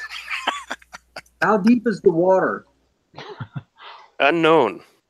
Deep enough. Just looking at the attacks here. Wow. Okay, so these quippers get it says there's 30 of them. They each get an attack. So they right away ascend on both these people. Speak to Unless animals. you have some way to stop the cage from falling. Speak to animals. Sorry? Speak to animals. You have that? Yes, I do. Can I throw my spear at the? There's no time, I'm afraid, though. I'm afraid, Eric. Well, A a few seconds can go by. I want to tell them to focus on William and not the other one. you know what? There should be a pulley or something. Can I throw my spear into the workings of the pulley? Okay, you guys got to act real quick. Okay, throw your spear, cast your spell. We can't talk about it anymore. Let's just go. Anyone else has the last second? I'll give you like 5 seconds to act. You can throw your spear. 20. What's that? Natural 20 to catch the spear. Okay, now you cast your spell as well. Now the spear flies true as a plum, and you hit the pulley. Yeah, I want to like wedge. Like there should be like spokes or something that I can like wedge my spear into the thing to stop it from turning. Okay, and you rolled natural 20. I kind of have to go with that. Can't really deny that. If you roll natural 20. I was going to make it hard, but I'm not even going to make you roll like a percentage. Like you just throw that spear like you were at the Olympics, and it hits that cog, and you Makes me wish I knew this poor bastard. Right. Now the doors have opened and the skeletons are coming out now. They're done, and this guy, he yells in rage because he hit the switch and then he started backpedaling because he knew that the doors were opening and he heard the doors open and whatnot. And he starts backpedaling, but he sees like the cage just stop, like it drops about 10 feet, and then you just catch it, it's licking the water. I don't know if these creatures might want to jump out, but for the moment, you cast your spell, speak with animals. Yeah. Now, how long your spear will hold, we'll have to roll for. I mean, that's a pretty good shot, though. Jared, while he's doing, I may never get that spear back now. Yeah. While he's doing that, I'm going to charge the guy that dropped the cage. Okay, so you can use this round to charge him, but by that point, he will actually be behind the skeletons. You'll have to fight the skeletons because it's going to take you. You know, look here. If that's the case, I'm going to run over to wherever the rope is that is holding the cage above the water and pull whoever's in that cage away from the water. Okay, and I'm reading up on my spell. It's 2 melee rounds per level. Okay, I'll take the liberty of moving a couple characters. Yeah, go ahead, Jeffrey. Yeah, if you feel, go ahead and move your own characters. Don't let me dictate that. So Jeffrey runs around the corner, and this guy, he backpedaled and let a couple of these skeletons. You're going to have to deal with them. And he's not sure what to do. He looks quite confused, like his plan's not working out. It looked like he was willing to sacrifice William or Gremig, but it also appears he knew him. I'm going for my skeletons going for the skeletons with my footman's mace. So go ahead. Okay, I'll let you. Yeah, you get an attack. You run up and just charge one of these skeletons. It gets to attack you back though. Let's roll initiative first. I got it. I got a 3. You got a 5. Okay, you guys go first. Any spells or missiles? You threw your spear, let's say, and now it's next round. We're starting. Did my spell have the desired effect? Yes, I was going to have them roll a 0 level saving throw. Or would they even do that? Because you're just speaking with them. You're just asking them to do it, right? You're not commanding them. Let me double check. It didn't really say. No, I don't think there's a save on speak with animals because there's no negative effect to the animals. It's not a charm. No savings throw. It just says ask questions, receive answers. Yes, it's not apt to the situation. They're sort of in a frenzy mode once they go into feeding frenzy. Well, What you could do is say over here, sort of thing, right? Yeah, because it also says over here. If you say it in fish talk, right? Juicy food, and there is an actual body in the water, and that was a good move, Valma, because these fish can swarm over light surfaces, and so they all go. And you okay? I rolled, and they failed their saving throw. There is no saving throw. Yeah, but I was going to see if you could coax them, whether they would have just ignored you. But you gave them the idea. They went for it. And they turn on William, and poor William almost feels sorry for the guy. He suddenly there's red erupts around him, and you hear his bubbling scream as he's eviscerated by these large piranhas. And it will take them probably a turn or two to strip him to the bone. Seething, boiling mass. We're not even going to bother looking at that priest in the eyes. You're next. Right. I'm going to make a leap of faith, literally. No. What? You said literally you're going to jump on the cage? Yeah, I'm going to try and get whoever's in there out. That's what I'm trying to do. Okay, first of all, you're a dwarf. You're heavily armored, right? I didn't know how deep it was, but like I said, I was about to make a leap of faith. But if somebody else is already doing it, then X-nay. Yeah, I wouldn't recommend it. Being a dwarf, you probably isn't over your head, and if you're wearing heavy armor, you'll sink like a stone. Toki already called that he was making that. Like, let Toki focus on that winch mechanism and the prisoner. Let's. Yeah, I'm gonna charge some undead. Yeah, let's push these back to the hell they came from. So you want to go left or right? It looks like everybody's going this way. I'm going to go. See how far Just can move your character, and you got I think 9. You go 1, 2, 3, 4, 5, 6, 7. You can move 9 of those squares. So Vama, everybody move in position, throw your bolts or whatever. These not zombies, these skeletons are jittering across toward you guys. They're going to engage next round. They're going to be attacking. I gotta the controls. I can't move my character on D20. Oh, I can't contact your guy either. I can fix come that. over there next to Somo, whatever his name is. Somos. There you go. Oh shit, man! Sorry, I just remembered. Don't run off in that direction. I just remembered that I have like no hit points. Yeah, don't run over there. Stay by me, man.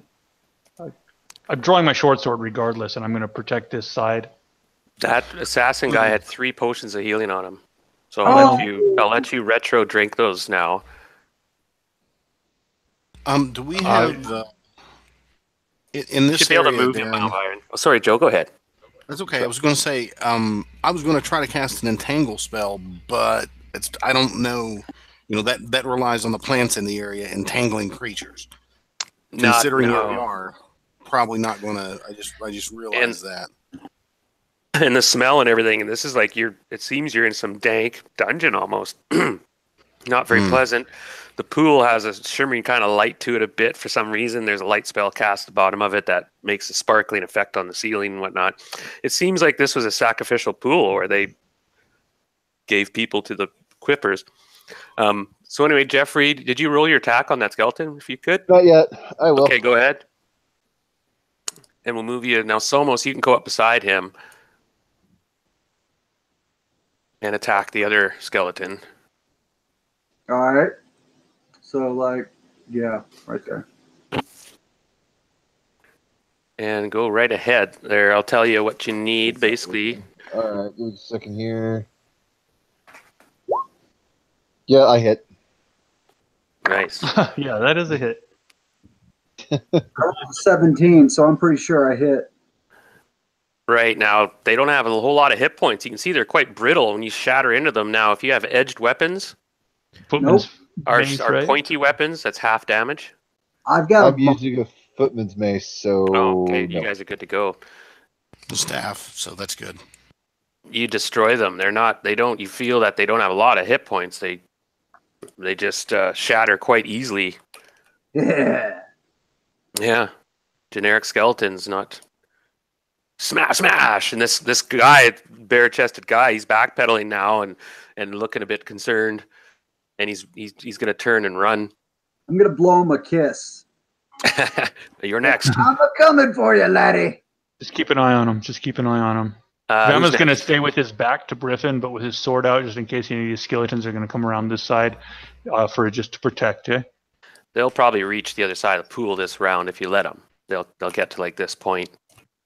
All They're not real sword quick. out, ready. Yeah. Who's next? Anyone else want to act, or you want to hold in actions? You just wait. Pull that cage out from over the water.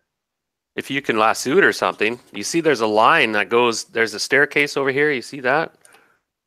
You see that there's a tether that goes to the chain, and they usually pull the chain. That's where they would probably introduce the victims, at that end of the pool where the stairs are.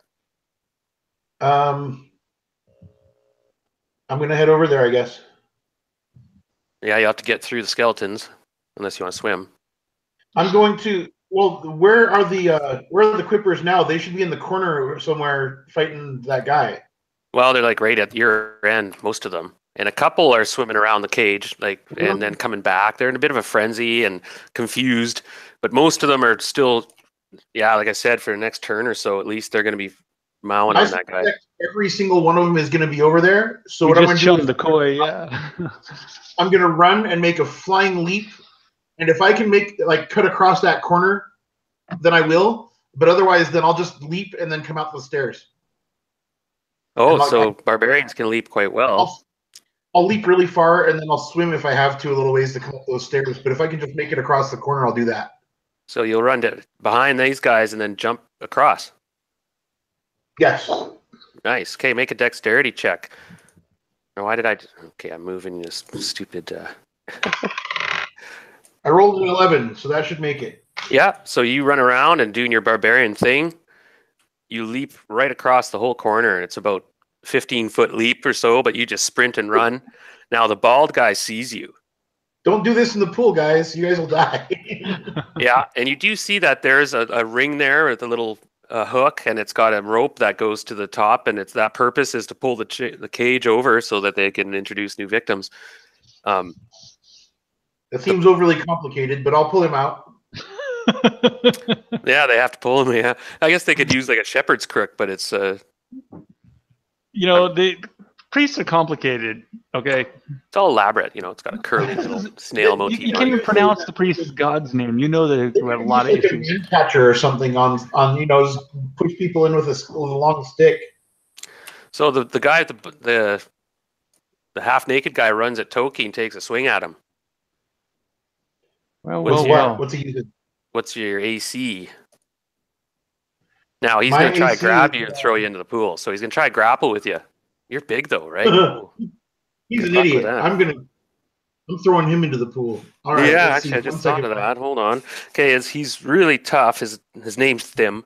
See how amazing I am. I threw with my spear. He's got I jumped across 96 strength. What's yours? Our 1869 strength. Mine's 1891. Oh, this is gonna be a throwdown. You guys should forget your weapons. Just wrestle. So he tries to grapple you. So we're gonna have a little contest here. Yeah, push your sleeves up and just be like, roll the percentage. Yeah, roll the 100-sided die and add your percentage. So you would add 91. He'd add 69. So roll 100. 100-sided, and let's do it that way. He's just gonna try grapple because it says here 99. That's his move. I rolled a 99. Oh my! And what did I roll? Let me guess. A 36. Well, he literally can't beat me. Yeah, he definitely. You break his hold contemptuously, and that again is a confidence grabber for him. And he's like, he looks now. He's him cool right at the Quippers. Oh, nice! So you try to reverse grapple him. Yes. And twist him into the pool. Okay, well let's do this again. Little barbarian judo. Keep it simple. I got a 30. I can't roll anything above 50. I rolled an 80. So guess who's going in the drink? Nice. I'm Toki, bitch. You do a little move, a swivel hips Jones, and he cartwheels over top of you, and with a splash is in the water, and that, of course, he starts to shriek hysterically and splash around. Which will only attract the quippers, so. Which will totally We'll attract. trade you for William. Join William. Well done. He was going to try to throw you in. He could have rolled well there, but he didn't. And 7 quippers go toward him and start chomping, and he screeches turn into bubbling shrieks of pain and agony, of course, as he meets the same end as many countless victims that he had done to. Right? That's justice. We are agents of fate. Indeed. Okay. So he goes bubbling under, and the pool is fairly deep enough to, I'm guessing it's got to be 4 or 5 feet deep at least. yeah, at least. We still got a bunch of skeletons to deal with too, but Now they'll. Yeah, Yeah, it's true. So these skeletons are still moving. They come around the side. They're doing their flank move, or just they have to go around the pool. So, oh, nicely done. So now, Toki, you see the rope there, and the skeletons are, I guess, occupied with Somos and Jeffrey, and they get attacked. Somos and Jeffrey. What's your armor class, Somos? Artur. My class. Oh, I did get a nat 20. My armor class is a 3. So it Well- did actually hit you. Yeah. Unbelievable. They did one, and now it does double damage. We're nat 20. But luckily, it does 1 die 6. So, yeah, this one skeleton strikes out and does 7 points damage with its rusty Morning Star. My grandma hits harder than that. Grandma. The other one takes a swing at Jeffrey's character, missing. And these 3 don't get attacks. Thim is dead. William's dead. I was going to make a roll for him to try escape at that moment. And you kicked him in the drink. So he's gone. You see a skeletal foot come out of the water briefly and kick a couple times. And there's like a few chunks of bloody flesh still flickering off of it. And then it goes under. And actually, Thim is still thrashing pretty good. He's trying to make his way toward the stairs. He's still alive. I have to roll for damage on him, actually. Let me roll. So that is one. Just like face palm him, just kind of back in the water. Name baptism by Quipper. We'll see. So this is halved. This is damage he takes halved. Oh, I didn't roll that great. So he takes 7 points damage. He's screaming, and he gets up, and he's tearing the Quipper off his arm and off his cheek. That takes a piece of his flesh, and he starts wading. It's pretty deep, though. It's probably up to his chest, and he's trying to wade to the. He might even get there. We'll see if these Quippers can bring him down. How much damage? I say 8 points damage. Toki, okay. Keep him back in. Yeah, Toki. Get back in there, bitch. He's going for the rope. He's like, no, and he's gonna lunge up, but so Toki's there though. Everybody moved, right? Toki should be holding the rope and pulling the cage back towards the edge. Okay, and yeah, so you're busy doing that at the moment, but you do notice that Thim is going to the. He might reach the stairs if he survives the next round. See, might be unlikely. Okay, initiative next round. Hold on, Joe Griffin. Yep. You and we should probably start kiting these skeletons a bit, unless you want to face off with them. Well, I was actually going to, since they fell so easily, to Somos and Jeffrey down there, I was thinking that I might actually, since I'm armed with a staff, just have at them. If you go, I'm right next to you with the short sword. So if you're going to do it, I'm going to do it too. They'll get there next round. You guys can meet in the middle. You guys got a 4. You guys won initiative. Go ahead. These skeletons will reach you and attack you unless you reach them and attack them first. Or you retreat. Now up top, Jeffrey Somos, you can make your attacks. The Quippers will attack Thim. Toki, make a strength check. See if you can pull this cage over quickly. If you... I rolled a 12, and my strength is 1891. Okay, so yeah, you pull the cage over, and you can actually grab the bars, and you see that there's this this young man inside, kind of a young, very young man, probably 18, 19, and he's gagged and tied up and looked quite terrified, eyes wide open, seems to be an innocent victim. And you're holding the cage, like it's pretty tough, and you can see, I'll roll the damage for the quippers real quick. What have we got looking at here? 6 points. Whenever Eric puts his hands up, you know that the dice roll is magnificently high. I'm just going to say that. So this guy actually reached those stairs, and he's still alive. And let's see if he fails. Oh, he makes his morale check. Oh, that's worse. He's going to come after Toki again? Bring it, brother. No, he runs to the door. He goes right to, there's 10 doors ish on the other side. And he goes to the middle one and goes to open it. Toki holds the bars with one hand, and he's going to draw and throw his dagger at the fleeing guy. Oh, you can't. You're holding the cage. There's nothing to say that it'll fall if I let go, right? It'll swing back out there. And then it'll come back to me after I make my throw. No worries. Hopefully your spear holds. It's a good, strong spear. It's a good, let's do that. That's risky, but go ahead if you want to let go. I'll make my throw. What is his AC? Okay, and also we will make a roll to see if your spear holds. Damn it. Yeah. Now, you guys ran away from the pulley, eh? Well, Fema and Griffin are sort of like, our backs are. But if we should probably just get the winch lock on there. Go ahead, roll your attack on him with your dagger. Okay, I rolled a 14. And Eric has something in mind too. But let me find out what my bonuses are to hit. Oh, you rolled a 14. Okay, that is a hit. His AC is not a hit. Terrific. That's not a 14. Yeah, I've got a 20. I've got a +4 because it's a. I've got okay, so that drops him. He roll damage now. Eric, what was that 20 for? Just a hit. Oh, okay. So you destroyed the skeleton. Yeah. Blow him apart. I get a little excited when I roll that good.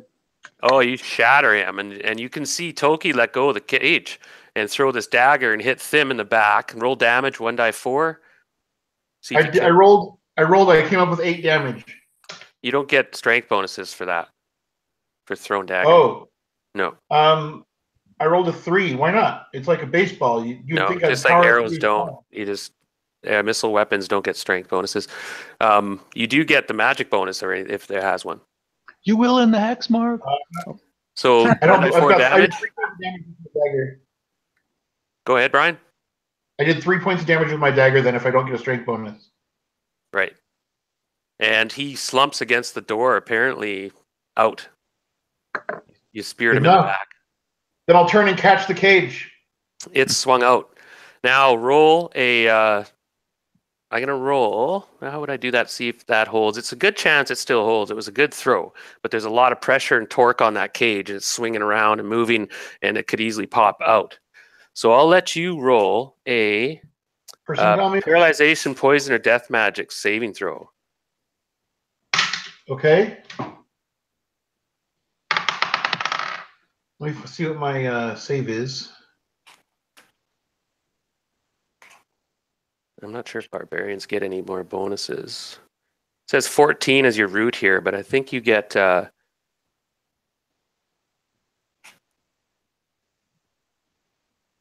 and I'll half it because you rolled the 20. So you have to basically roll 7 or over. My paralysis, poison, and death magic is 10. Okay, you have to roll 5 or over. If you roll under 5, it pops out. Yeah, I rolled a 17. Yeah, if you roll under 5, yeah. Okay, so it holds. It swings out there precariously, and it wiggles. You can see the spear wiggling and such, so somebody should get to the winch, probably. Yeah, I'll catch the cage as it swings back to you. Yeah, Vama, if you want to do that. Yep, you hold him off. Yeah, exactly. Okay, Jeffrey, you can make your attack as well while we're waiting. All right. Yeah, I'd like to punch my skeleton in the face. Thank you. Yeah. But a 3. You knock his jawbone off, it goes flying, but it doesn't really affect him. Yep.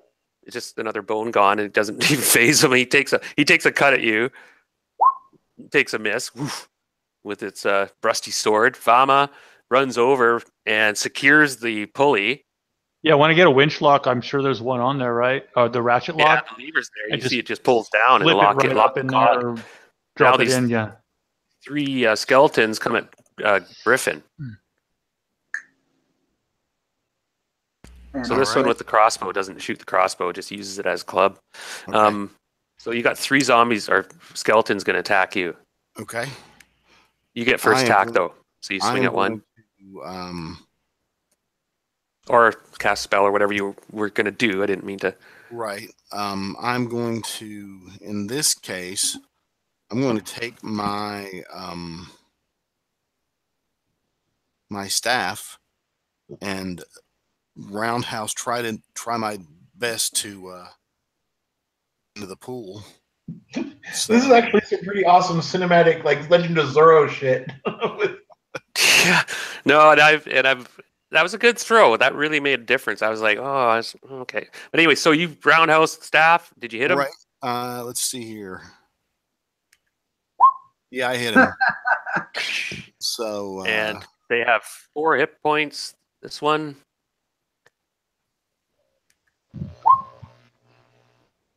well, I Shatter. guess I didn't knock him in the pool. I knocked what's left of him. Parts of him go into the pool. A few vertebrae, and then everything that vertebrae was connecting just falls. Half his sternum, a bit of one of his tibula. All right. The other. What's your AC? That one might hit. It actually will hit unless your armor class is better than 1. No, my AC is no, it's not 19. 5 points damage. Good thing you rolled for more hit points. Yeah.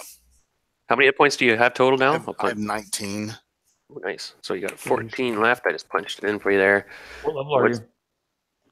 Oh, this one gets a piece of you, and we can roll initiative next round. Right. I rolled a 2. And it looks like you guys got the upper edge now for sure. Once that bear chest, he was going who knows to do what, get trouble. And Griffin's in a bit of trouble, perhaps. He's double teamed. You guys win initiative. Any spells or missiles can go, or Jeffrey, you can finish your combat unless you had some other plan. Vama, you secure the winch and make sure it's taut again. And smash. That'll hit. That'll kill it too, unless you have strength bonus, right?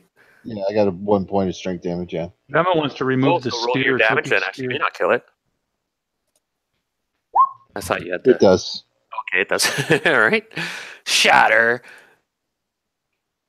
Somos, you're going to spend the round going back down there.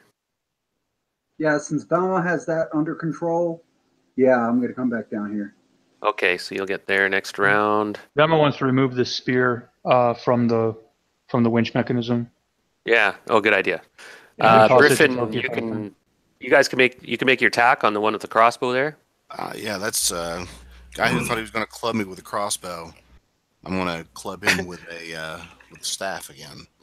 So. Bow him with a club. Not quite. That's okay though. Fumble, did you? Well, not terribly, but at least it wasn't 1. I just have to put some blood effect in here.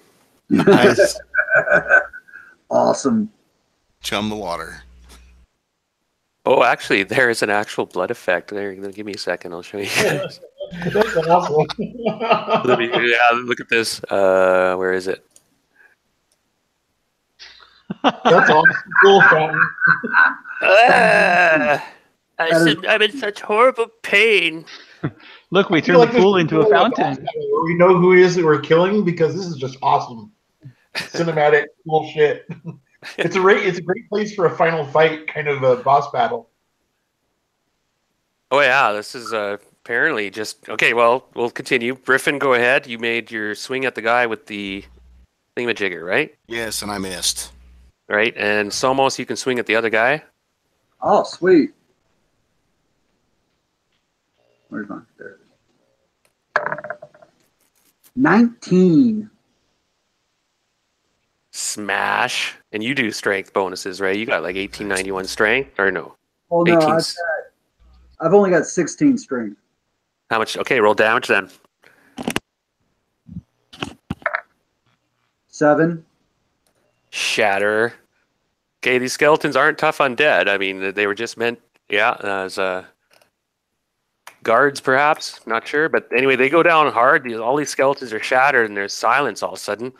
And you see the gurgling death throes of Thim as his hands kind of scraping on the door. He's trying to open the latch with this dagger between his shoulder blades, and then his hand finally slumps down, and he appears to be dead.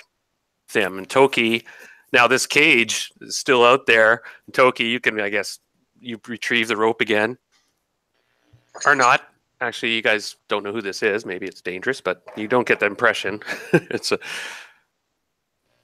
If that guy wanted to murder him just to get on our, bad side, then we want him out. So, on the premise that an enemy of my enemy is my friend, then we'll free him. Wait, that doesn't fit with Vama's logic. Hold on. Yeah, wait a minute. The truth of the matter, though, is that it seems like we've always got somebody who owes us a favor in tow, which is weird, right? It's kind of odd. You pull this cage over, and you can see now you can actually lasso the rope around a pulley there to secure it, and the cage has just got a basic latch on it. And you retrieve this young man, I presume, and let him out. He's pretty white and pretty unmarked, though. It seems he was a fresh sacrifice or something. So everybody gathers. I wonder where he came from. I walk up to the pool. Let's say you guys to the pool. Yeah, right there where William went in. Oh yeah, and the feeding frenzy is starting to calm down. Like you can see now that they've stripped William. There's no sign of him now. There's a little bit of a red tinge to the pool. Oh yeah. I just lean over, kind of mockingly, and say, "Hey, can I lend you a hand?" Nice. Yeah, who's the morbid one? And Min are not. Sim is a mess. Vama wants to make sure that he's dead. Yes, not he is dead. That was you know what I mean? Toki hit him squarely with the dagger. Like kick him over a little bit to get him onto his back and get that dagger out of him. Who needed healing? Or don't. Nobody took any damage. Hit. Oh, Griffin took the one hit. I'm okay though. I'm at 14, but right. Now let me do a brief little read here. Just going to say Griffin is at 3 times what Vama's hit points are. Right. You're after taking damage. Okay, on the far side of the pool, low steps lead down into the waters, and that's where he was. Once bathers might have relaxed here, but now you wonder what doom these steps lead. Now, you start to notice a few details about this place. The original, there's a motif to it that is degenerated, but at one point, like you don't see anything that makes you feel uneasy or squeamish, which you thought if this was like a temple purposely built for an evil god, there would be usually it has imagery that pertains to such. But in this case, there's something odd about this place. You can tell that this might have been converted to a nefarious purpose. Like at one point, this could have been a leisure pool. In fact, the tile motifs are more of a happy-go-lucky nature, like seashells and mermaids and stuff like that. It's a little bit incongruent. That's all. It's something you noticed. The skeletons came from behind you. These various doors. There's like 11 doors or something, and when you investigate the doors, they're all fairly identical. Well, question: the ones that the skeletons came out of, did the skeletons close the doors behind them, or did they leave them open? They closed the doors behind them. They closed them behind them, but then they came out again. They came out again. So actually, let me get rid of the dynamic lighting. That's a good call. I was going to say that they're very well behaved. Yeah, they when they were turned, I don't even know if they would have been smart enough to close the doors behind them, frankly.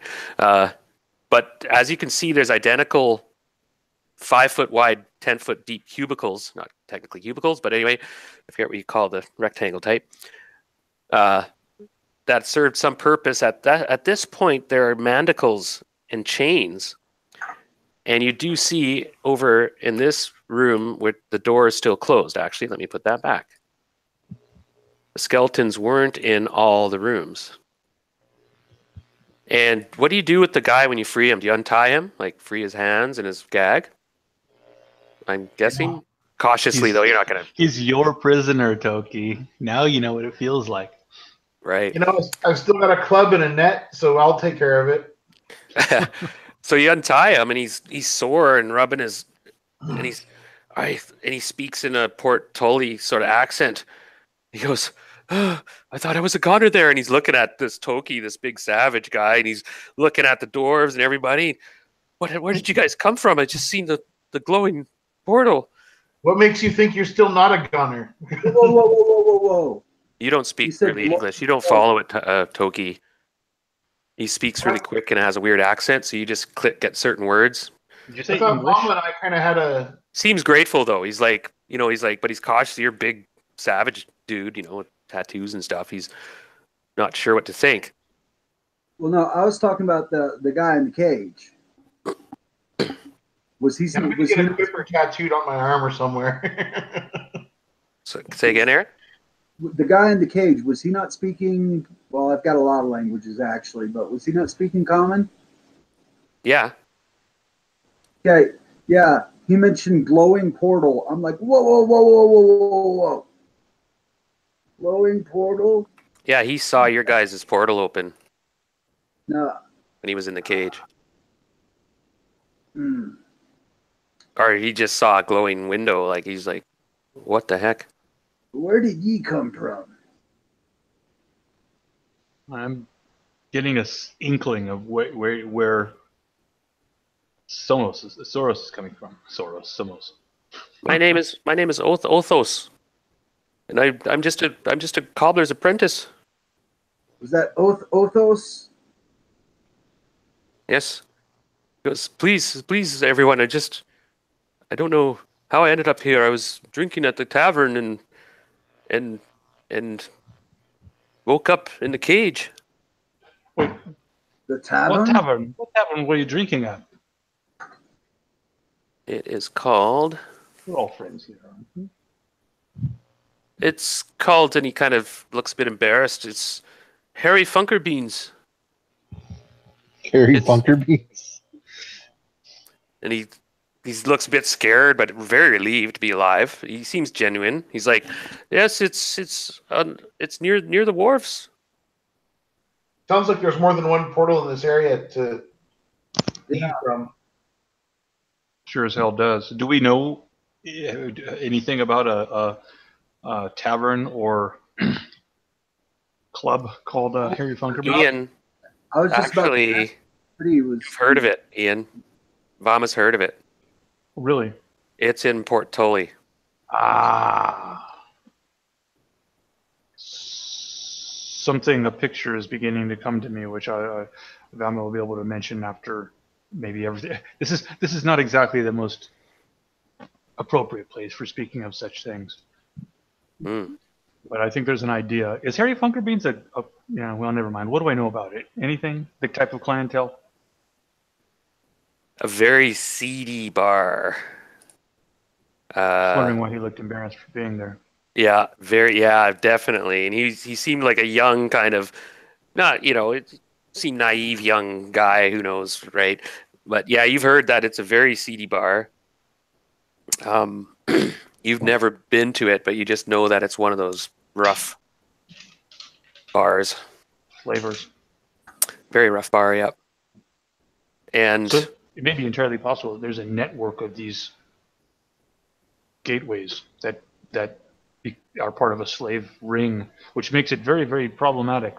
But so far, 4 for 3 that they're tied in with taverns and bars. Well, pirates like to get their drink on.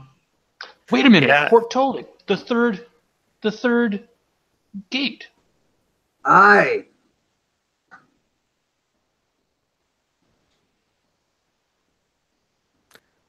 Now, you guys haven't fully investigated this place either, and you realize that the door that he was going to, it's the only difference from the rest of the cubicles is that it has another door on the other side of it. If you head over there, you'll see it. And this guy was heading toward that door. Sorry about that. Anybody want to search his body? Technically, Toki has dibs. But... Right. No, Vama will. He's a thief. He's quick-eyed and quick-handed. He's got a club and he's got a club and a staff, a battle axe, and a morning star. Can I tell if any of them are magical? But right now he's just was carrying a morning star. No, it doesn't appear to be. I want to dibs that club. Any jewelry? He's got a small pouch containing 6 silver pieces. Leave it right where it is. The silver's tainted. Yeah, it appears he wasn't carrying any other treasure on him at all. He seems to be sort of a thug, sort of Somos. goon. Somos, you want to help me with this? Let's start dragging him towards the pool. Those whippers are going to be Fish gotta eat. gorged. Good. In the pool with him. Evidence is gone. The door on the other side is not locked. The far wall of the pool chamber is lined with 11 ornate wooden doors, but the beauty of the wood has been marred by the inept installation of heavy iron locks that look sturdy enough to withstand any blow. As you approach this area, they hear the sound of chanting. Hey, the kid that we rescued, did he give us his name? Yes, Othos, right? And what was his father's name? Is he anybody important? Oh, I don't know. It doesn't provide that information. He was a cobbler's assistant, so not likely. Wait, here's what we do have. Here's what we might need to find out. If he came, did he come through the portal that we came through, or did he come from further down this tunnel? He's been here He for says he went to a tavern where they were celebrating. He was drinking, and he woke up in the cage. Oh, that's it. Okay. Yeah, that's what he claims. There's a very good chance that he came from another portal. Right. There's inside of all those rooms, I'm going to assume that you picked some locks and stuff. I forgot. And then the skeletons came out of them, so they were open.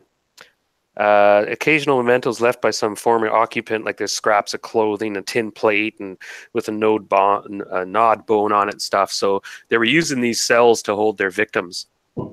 And there's one that's locked. Actually, there was one that's locked at the very end. And so you can try to pick the lock or smash the door down if you want. A little finesse. I mean, well, what else we got going on? If we have other things going on, then take care of those while Vama uses these lovely dwarven lock picks and sees if he can have a go at it. Right. But somebody else want to make maybe there's that door in the central one that this guy was trying to escape to. Somebody else want to maybe secure that? Yeah. Yeah. Well, I'll secure it and check it out. Make sure nothing comes out of it. Yeah, you're not sure what's on the other side. So you listen and stuff, and you can hear some murmuring, bubbling, chanting coming from the other side. Oh, no. It's like somebody's chanting and gargling water at the same time. Well, that makes a We lot should of just sense. put a bunch of grease on the ground going from that door to the pool and Nice. just scream and open it really quickly. Run right in there, slide. Classic. Sorry, just a dream. Distant dream. Go ahead, In guys. Go ahead. It's open now. You can pick the lock if you want to check the door out, or go into the other door, or head back. Now you have to wait another probably 45 minutes, you estimate, before you can try to open the portal from this side, assuming you can. Took a bit of a leap of faith there, I noticed, when you guys went through, but that's you got to do it. That's what we do. We're adventurers. Yep. Vama is going to try to pick the lock on that door at the end. Go ahead. Let me double check my lock picking ability, as it were. And let's see, open locks is, I need a 43, but I believe that those dwarven tools have a bit of bonus on them, don't they? Yeah, I gave him the plus 10%. Plus 5%. 5%? Oh, okay. Yeah. So I'm going to go ahead and roll. I'll do the little algorithm here, but add 5 to the roll. So blammo. The chanting stops. Now and I'm going to move a couple characters just to highlight where you guys would be moving at this point. Have I got my spear back? Oh yeah, I had meant to toss that to you. Sorry, here. So Vama, roll your open locks, and Jeffrey. It's in roll 20. Oh, Success. did you? Okay, and on the other side of the door is another prisoner. Guys. This one's a girl, a maiden. Not for long. Where'd that come from? It's a young maiden who's manacled to the wall and is looking at you in terror, of course, and was in surprise, not expecting to see a half elf wrapped up in robes and Okay, what did you need me to do? Whatever you want. You just heard the chanting stop, and I'm gonna try to get everyone's attention without making a lot of noise to let them know that the chanting stopped. Yeah. Vama at the same time is going to try to do the same thing to let him know that he's seen somebody. So, yeah, fuck. Okay, we've got a situation here, guys. You know, we could use all these doors to ambush whoever comes out of that doorway. In these cells, and when they head in to find out what's going on and why the dude's dead and floating in the water as a bone. Remember, Toki, your communication skills are minimal. You can basically talk to Vama, and you can real rough language with everyone else. And just so you know, okay? And time's ticking by. We don't have a lot of time to plan. I'll communicate my idea to Vama and let him translate. Okay, well, all right, that takes a round. Now, during this time, Jeffrey, do you want to do anything in the next round? Maybe. So, do they sound like they're getting any closer to the door, or do they just stop chanting? You don't have a listen ability or anything particular, No. so it's hard to tell. Which way does the door open? Good question. Probably would open his way, its way, or that way. Opening in? Yeah. Opening in or opening out? Because that out, away from. So opening away. Well, okay, away from me. So shit. There goes that idea. Tap Toki to push Toki towards Jeffrey with the no, don't open. Well, I wasn't going to open it. If it opened out towards me, I was going to spike the motherfucker. All right, somebody's reaching the door handle. Anybody else want to do anything this round? I'm going to hold the door handle. Classic. and pull back against it. No. What's your strength? Can I break the door closed with my spear? Well, Jeffrey's in the way. He's holding the door handle. My strength's 16, so. So you hold it, and you feel the door handle move, and it's like jiggles a few times, but you're holding it stiff. I mean, it's whoever is twisting it isn't particularly strong or isn't trying particularly hard. That's not here right now, man. He's busy. And the rest of you not really aware of what's going on here, by the way. Gabe's not here, man. Gabe's not here. Yeah. So Jeffrey, it stops after a few seconds. Okay. Now roll initiative. Oh shit. I got it. All right. I rolled a 1. I rolled a 6. And then you hear so you guys can move first. Now so far somebody tried to open the door and you held it. Whether they're going to try harder this time or do something else, you're not sure. Guys, they're coming. Is that maiden gagged or bound other than being manacled to the wall? No, she's not. No, just one manacle. Her one ankle is chained. All right. Well, very gently, one hand out like this, the other hand on his lips going, and close the door. Very gently. She's like, ah. Okay, guys, I'm gonna take a short bio. We're gonna have some action here. You guys doing great. It's I can play for a while yet. If everyone can play for a couple hours yet. Yeah, I'm good till 11 MST. So. Oh yeah. I'm good. Yeah, I got about another hour and a half in me. So Yeah. Okay. So we'll take a brief break then. Everyone will see you in a few minutes. all right, I'll do the same. I'll be back in a minute. no problem. I'm going to take a chance to get up too.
Oh, you're here. Who's that? Who, me? Yeah. Does Vama have a familiar that's a little crow familiar yet? No, I never cast the spell. Ah. I wanted to, but really there hasn't been the space to do it safely. So was going to wait. That was kind of, the thing is that we're going to be, from what I understand, we're going to be winding down the UK campaign, or putting it on hold so he can focus on the Dwellers of the Forbidden City one. I may be taking Toki in to deal with the Sentinel issue stuff. Yeah, well, the thing is, we all technically can keep on going with this, but because I'm going to be starting my game next Sunday. This Sunday. This coming Sunday. We're trying to narrow down the amount of games that were being played, and so we were being that Darren is dungeon mastering both the UK series with the Sentinel and the Gauntlet and whatnot, and then he's also dungeon mastering the Dwellers of the Forbidden City. We're going to narrow it down to one or the other, and so far the consensus was to continue, let this one complete itself, and with this adventure, and then just continue with Dwellers and keep those characters and move on a campaign level. However, I don't think that you had your input on that yet. What would you rather do? I'm not sure what my options are, but I'm keep Daniel and go forward with Daniel, or keep Toki and go forward with Toki. If I have to choose one of the two, Probably Daniel, but I do enjoy playing Toki regardless. So I don't know.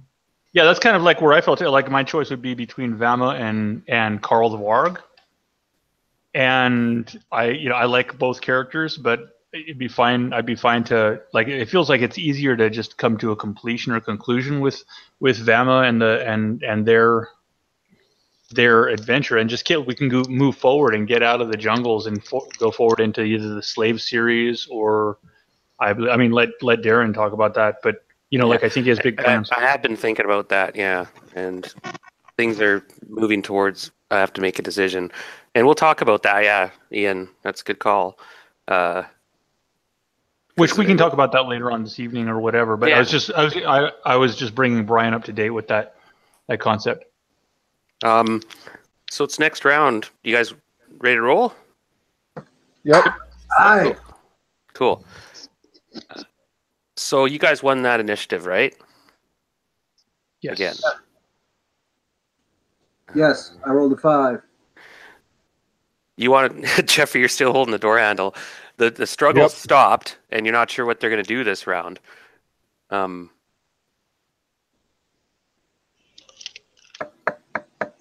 going to try to. You hear some voices on the other side of the door, and it's kind of a command. There's something going on, arguing or something, confusion. It's in a weird language, though, like that other language you heard earlier, alignment tongue, perhaps.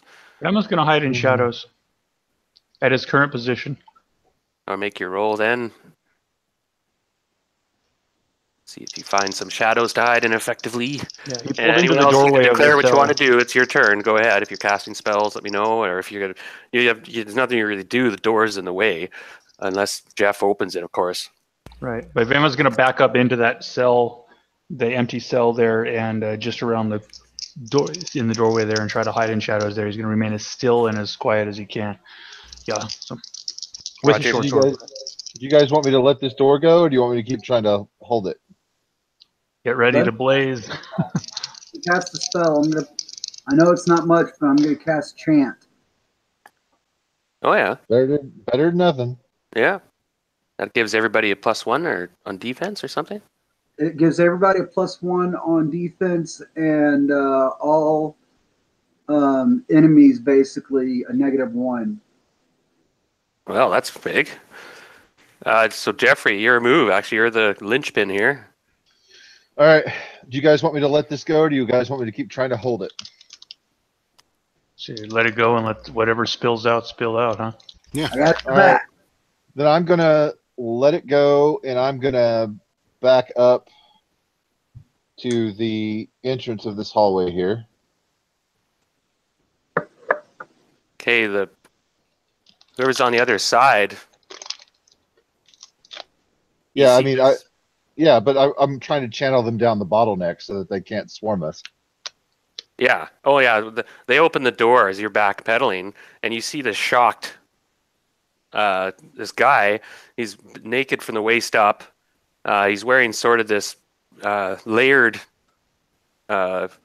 kilt on. It's supposed to mimic perhaps some sort of lobster tail, maybe. And it's kind of looks corny in a way, and he looks startled. He's got makeup on, like red makeup on his face and things, and it looks kind of corny, but reminds you of sort of a lobster motif.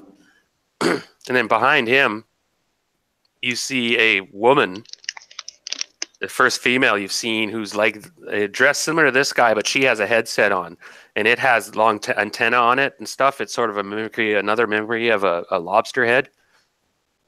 And she's stumbling back a bit, and she's yelling orders out and saying stuff, and these guys slam the door. This guy slams the door shut. Uh-oh. Oh no, I'm having nothing to this. Toki's gonna kick that shit down. That's what I was gonna do. I was just gonna Two wail. guys at once down that corridor. You guys got to clear your actions. All right, so Somos is there. I'm bashing it down with my hammer. All right, so what's your knockdown doors? All right, while they're doing that, You can open the handle and try to open it.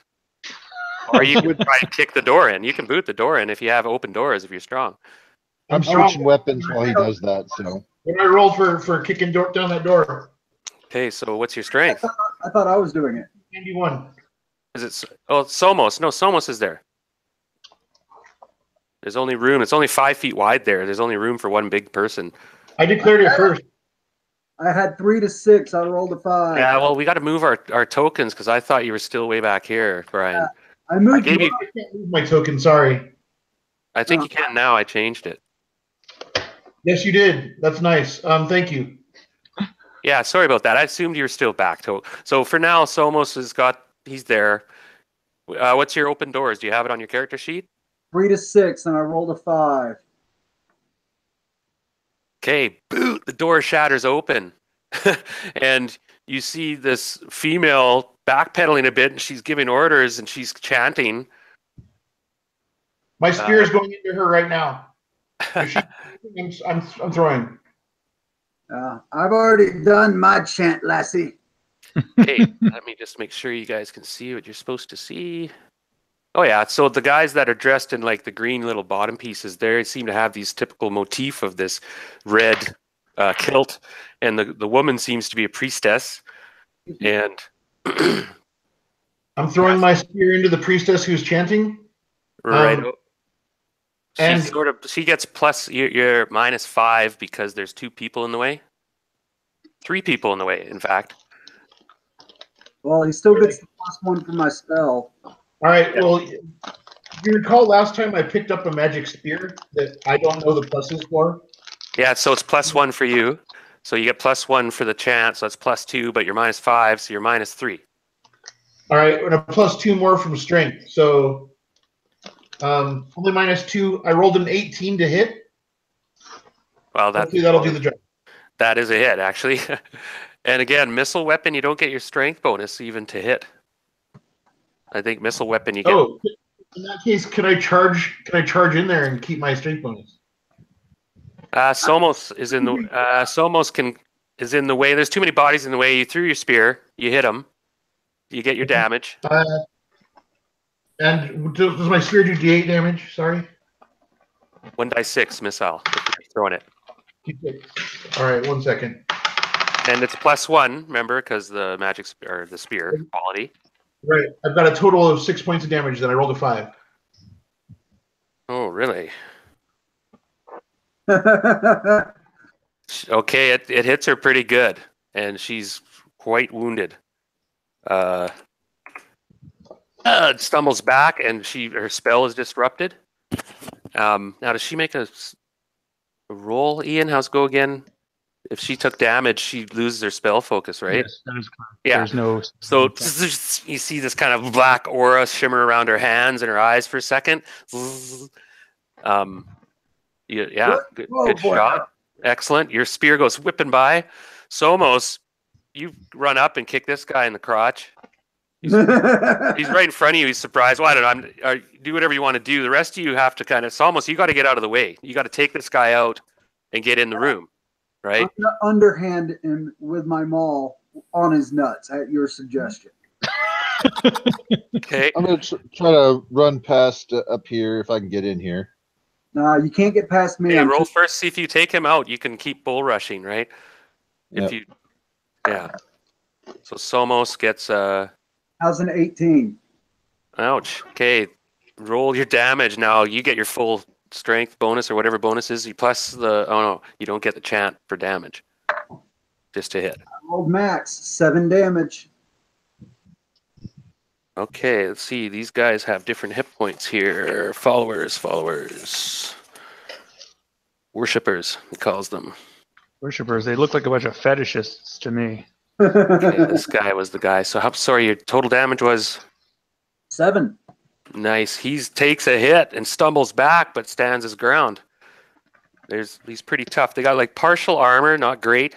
Little bits here and there, but they got exposed parts, like their chests are open and stuff. It's weird. But anyway, I'm gonna continue my charge anyway, and just like run on him, like literally. Well, let's make a strength roll here to see if you can push him back. So just roll 20-sided die, and if I've got a 16. Okay, so you push him into the next square, and that'll make room enough for one person to go into the square beside you. But see how that works? There's a guy in this square, so he's in your way. All right. Well, then I will go and square off with this guy.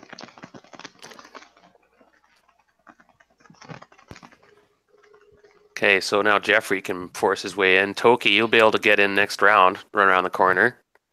Vama, you're still hidden. But you can poke your head around the corner and see that the breach is going well so far. Her spell's disrupted, and you see her kind of backpedal with the spear. She pulls it out of her side and kind of, kill them all, kill them. And do I have a chance to do anything, or is it like the end of the round for me? Pardon me, there's 2 guys missing here. I have to bring them up. I don't know why they're still on the GM level. I missed them in my sweep. So you see now, Jeffrey and Somos, pardon me, there are 4 statues in the room, and they all have these motifs of this same cross between a lobster and a naked woman. Basically the torso of a naked woman, head, pincers, legs, sort of like lobster. And everyone seems to worship her. And you know who that is, of course. So, is this deity known among my tribe? You would reckon... no, actually. Oh, that's a good question. Yeah, there is a connection, and you kind of caught me flat-footed. I'd thought about this briefly a while back. It would be vague where you come from. We'll get back to that. But you do reckon, yeah, that's sort of important as well, perhaps. But for now, we'll move ahead with the next round initiative, unless anybody has any follow-up they could do. Griffin, you're hanging in the back. You want to? Yep. No, I'm hanging. I'm doing what Vama is, except in the open.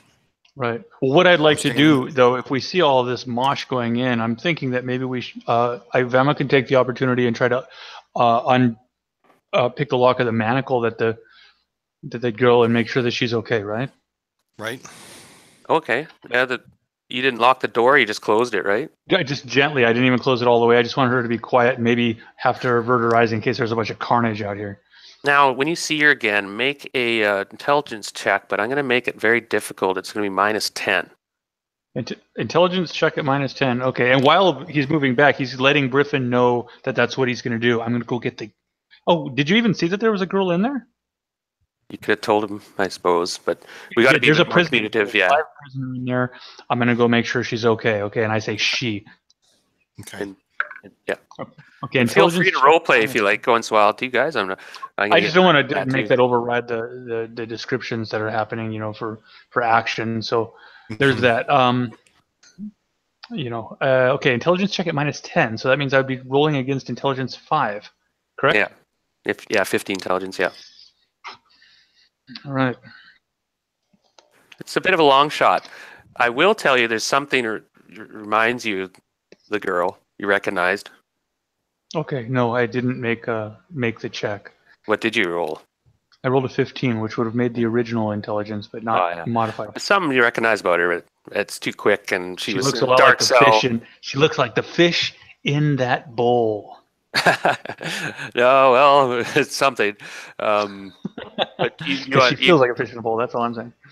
You found the keys on. You guys didn't really search. Oh, you did search him. Yeah, you did. Yeah. You found the keys on him for all these locks. Oh, well, fuck's sake. Sorry about that. Get the manacles. Get experience points now for picking that. Give yourself 100 XP. 100 XP. There you go. Yeah, okay, well, these keys, I'm going to fiddle with a couple of them to get these manacles off the lady while I'm holding her wrist very gently so she doesn't drop down onto a rusty piece of thing. Such a gentleman. She's a striking woman, young woman, similar age to the guy, but you don't think they're related. This one, she has much more dark features, dark eyes, a bit exotic. May even come from eastern regions or even the far western regions, far west perhaps. Dark, between east and west. Yeah, olive skinned and such. You kind of recognize her from somewhere. She could be my mom for all I know. Her kind.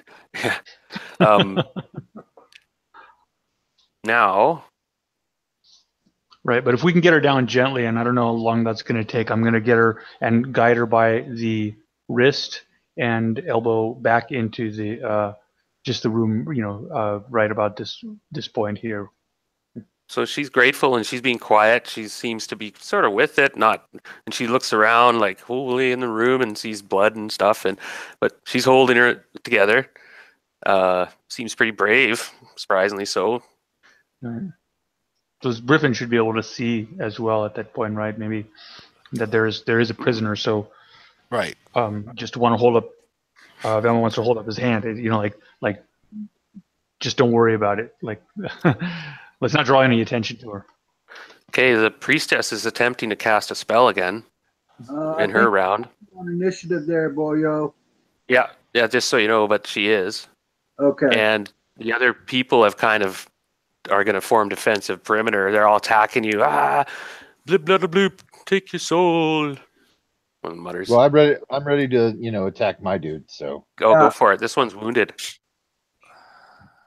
The one that I just stepped up into. Okay. Yeah.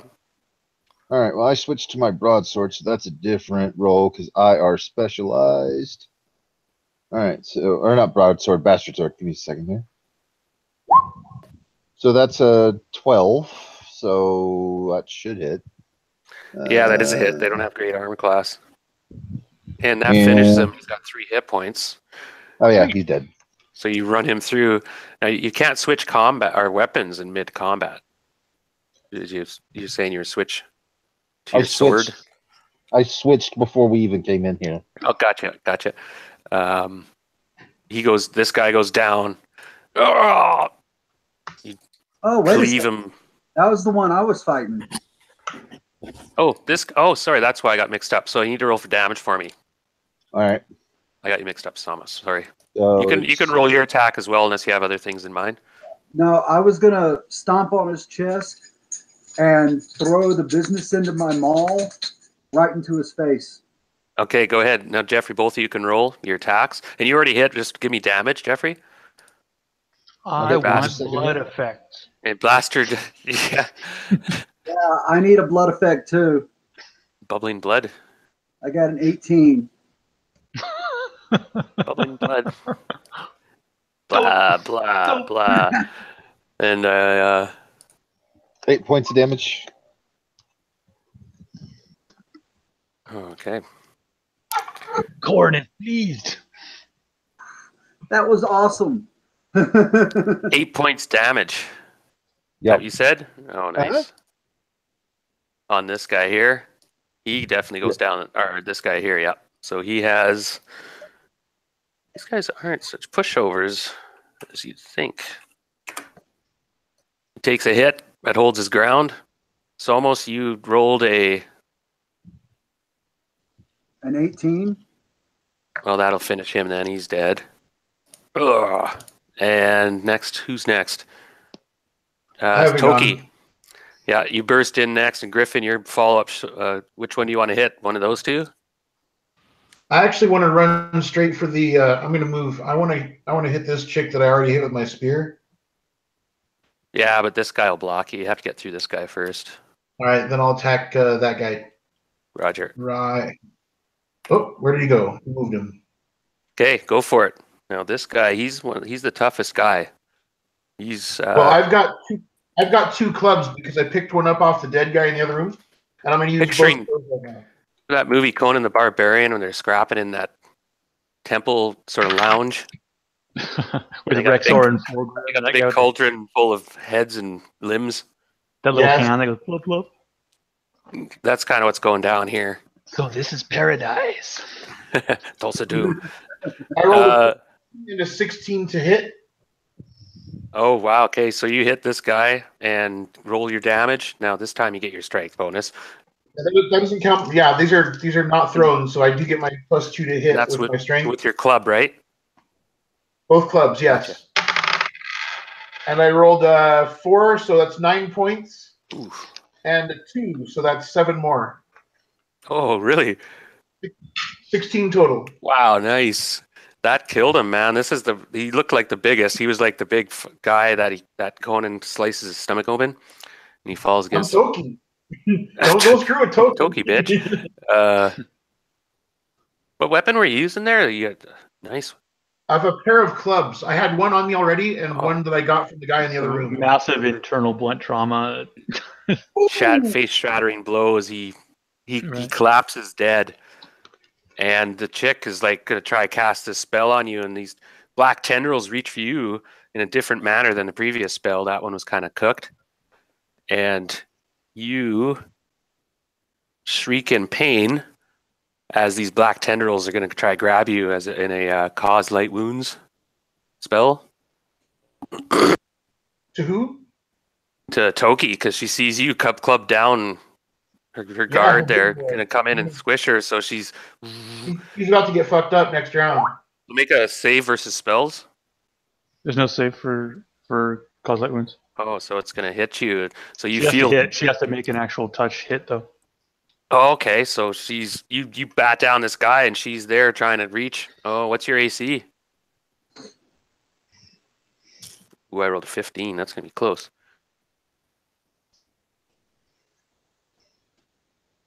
She's same level as Zune was. Your AC 4? That's just a hit. Like she needs an 11 to hit you. So you do take damage. 2 die 4. You take 3 points damage as she doesn't get the full effect because she's fairly wounded and quite surprised. But enough of this black stuff reaches in and just causes you intense pain, but you shrug it off. You're Toki. How much did I take? 3. Oh, that's nothing. The other bodyguard here is going to swing at you with a mace and totally misses Toki. You're just dodging and weaving, smote down the one, and this one swings, this black stuff, you shrug it off, and that's over with. And you will be able to reach her, but this guy will be able to attack your side if you run by him, just so you know. Unless somebody else does something. Okay, Jeffrey, you already attacked, right? Yep, I already attacked and hit my guy for 8 points. Nice. But he's still alive. Okay, Briffin, can come into the room. And you see there's a guy that was kind of like, they're a bit overwhelmed. You guys just came into this room shattering them. I'm going to roll for some morale checks. They were asking for it. Look at how they're dressed. I know. So, Briffin, you can attack him if you'd like. Come in. Then that's what we're going to do. If you got for you. Now, this guy's one of the weaker ones. He only he's pretty small, scrawny guy. And you see that these are not professional warriors, but they're just fanatics who dress up and they're sort of tough. Oh, they're just cosplayers. Weird lobster fetishists. It's a lot of lobster fetishes. Crustacean fetishes. So you whiffed? Oh, okay. Crawdads. No, that's what we'll call them, crawdads. He attacks back and smacks you with his mace. They're Shelley's. Ouch. 3 mace does 1d6 damage, right? Shelly, it's like he does 3 points damage to you, Griffin. Ouch. Now I'm mad. Whack. Now I'm angry. Vama, I don't know. You can move if you want. You're with the girl. I'm not sure how far I can move, but I want to move her as close to within visuals as possible. Can I move further than the doorway? Yeah, you could get inside the hallway.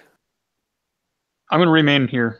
Actually, I'll choose to remain here with the girl. Action in there. Oh yeah, there's bloody thumps and crunches and thrusts and chants and real wicked effects going down. So what do we got? I mean, how much of I can see? 1, 2, 3, 4 plus one of those 4 of these underlings or acolytes, and then the one that had just caused a spell onto Toki. Yeah, still active and fighting. That's kind of what it looked like. Well, Jesus. Oh wow. And also, I had a sound effect. I forgot to hit it.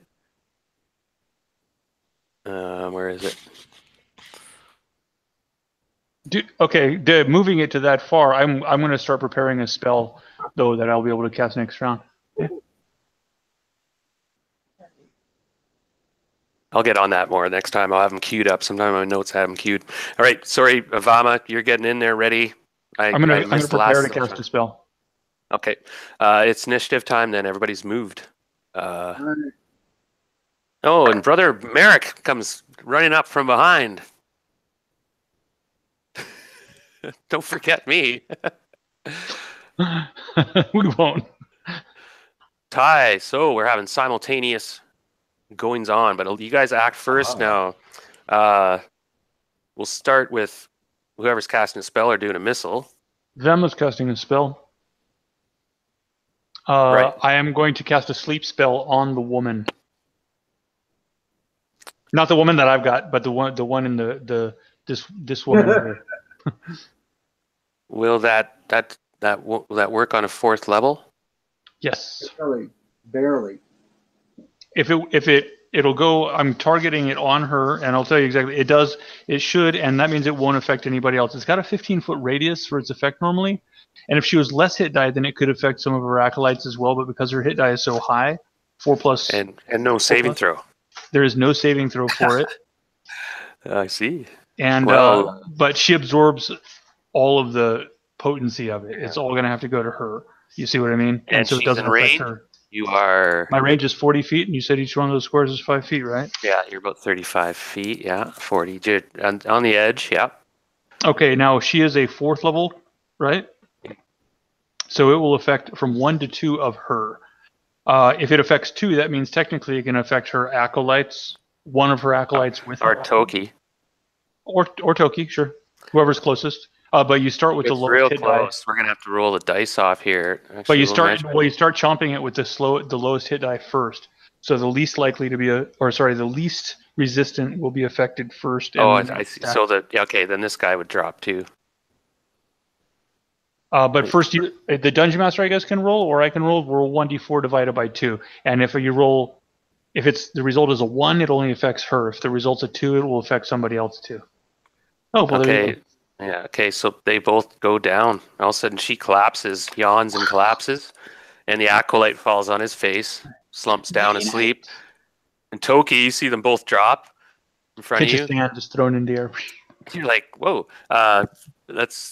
you're actually, I'll let you act. Go ahead, Toki. Who's still left alive? We got 1, 2, 3, 4 guys left that need to be killed. 1, 2, 3.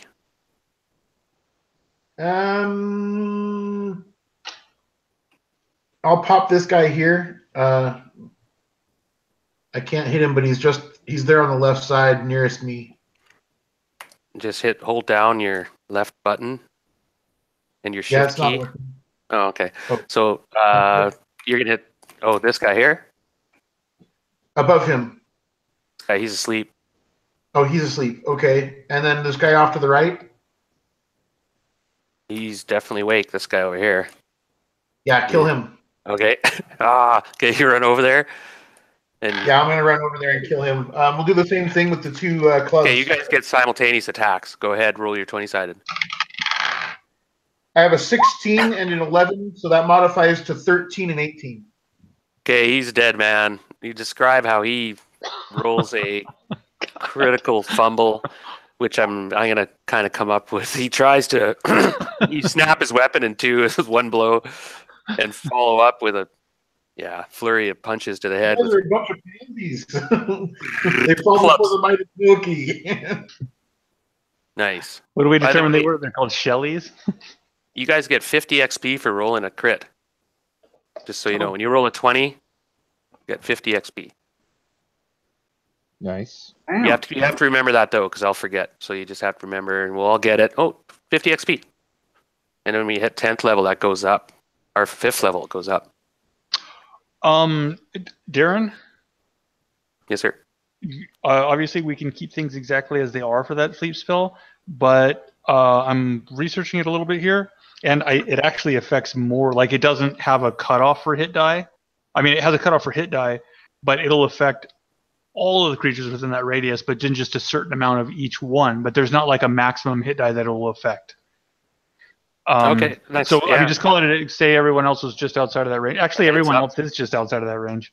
Well, this guy he just killed was close, but however, I don't know if that also is going to be applicable for my companions. Right.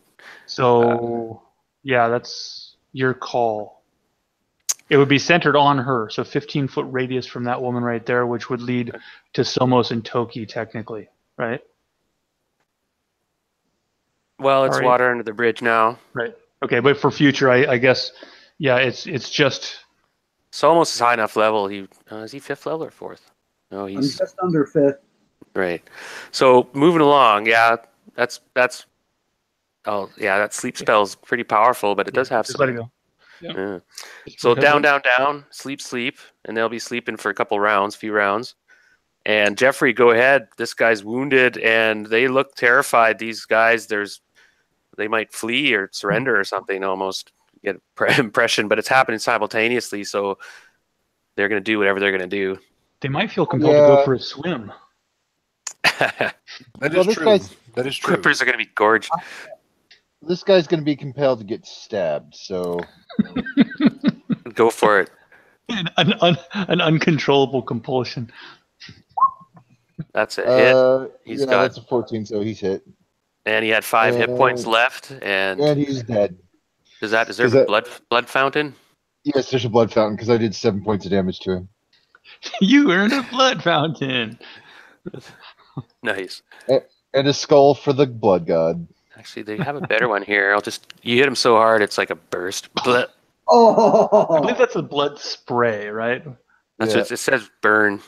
I meant to hit burst. What does burst do? Splat. That's a big splat of blood. Nova. That's a little much. Okay. He is dead, and you guys are going through these guys fairly well.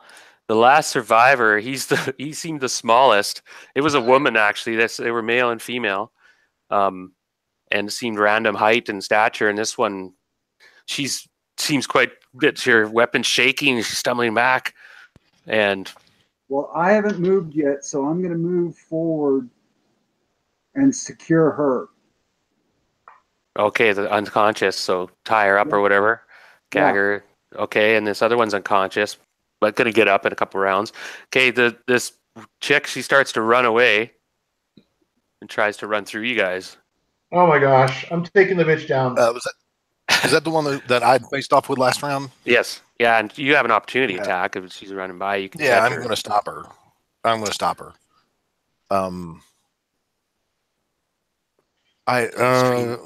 What's my? Hang on, just a second. With extreme prejudice, I would like to apprehend her because we got fish to feed. No, I don't have to feed. I don't have to feed her to the fish, but that is a very altruistic way of thinking. I like the way you're thinking about this. Those poor fishes. So I'm going to try to stop her, Darren. I don't know if you will allow it, but I'm going to try to basically trip her up with the staff and not. Oh yeah. Well, roll your attack. See if you hit. Damage. Yeah. So you're putting a stick in her spokes, in other words. Right. Trip her up. Exactly. She's panicking and stuff. I wouldn't take much. Exactly what I was thinking. Go ahead. You get a +2 on your attack because it's flanked, and. Well, then I got her. Yeah, she goes ass over. Yeah, she's not going anywhere. Wipes out. And you guys grab her. She surrenders and she's putting her hands up and stuff. Man. You grab her as they're starting to wake up. They're tied up by the time they're waking up. And there's a bunch of bloody corpses slumped around the room. And there's another scene of carnage as you guys took out this weird temple area. And I've got the spellcasting bitch, and basically my hand is on her throat. And they do wake eventually, unless you want to do something while this happens. I guess you can search and such. She's running towards a portal, wasn't she? I'll search her while she's unconscious. She has a really nice friggin' flail. Ooh. My sleep spell lasts for 10 rounds unless really they're nice. woken early. Yeah. Really nice flail that has magical? Actually, it could be. And it has like a seashell motif. I'm gonna search Still the has other the price people's. tag. And it has chunks of coral as the flails. Huh. Is there any way I can make a roll to determine? Yeah, if you have detect magic or something. Of course I have detect magic. First level spell. I get plenty of them. And I also, who's searching her, by the way? I am. Somos. Anybody? And you guys can search the other bodies. We still I'm got gonna that other search the one other that might need to be cured as well. He or she is gonna wake up soon, and we've got the one that was tripped up that probably needs to be at least disarmed and contained. This is an altar. I've still got that woman, the formerly known as captive, which I haven't even moved from this spot. I'm gonna just. You know what, guys? This game might take another session. There's a whole another section unless we walk away from it, and we don't all have to play it as either. I do want to get closure with Vama in particular and Toki, and I hope we can play another session. But I want to play for another while yet, maybe another half hour. Mm-hmm. But I just realized there's no way we can do the last bit. It's another chunk, kind of equal to this. I can. Yeah, I'm good for another session. Yeah, that would be I'm good cool. for another We can make the scheduling work. Yeah, I'm good for another session, and I can go for probably another half hour or so tonight. So Yeah. I'm in the same boat. I got about another 45 minutes. Okay. But I'm good to go next Tuesday. Well, okay, the combat's over. You got another prisoner. You got this girl. I'll match anybody on timing as well, and yeah, if we want to continue this next Tuesday, groovy. Now, just give me a couple minutes here. I did cast detect magic on this spellcaster. Okay, the flail is magical, and that has a radius. Like, it lasts a little while. You can go around. Scan around the room a bit. Yeah. You also find the altar has a chamber in it, like a cavity in it, that's exuding magic. Okay. Well, like I said, I was just getting her stuff off of her, and then I'll go around and check everybody. Roger. So she had the flail. Do I roll to see what that was, or? You can make a long shot at it. It is magical, but to identify it, yeah, you got the sea god thing going. Yeah, okay, I'll give you a wisdom check. I mean, I got an 8 out of an 18. It is a +1 flail.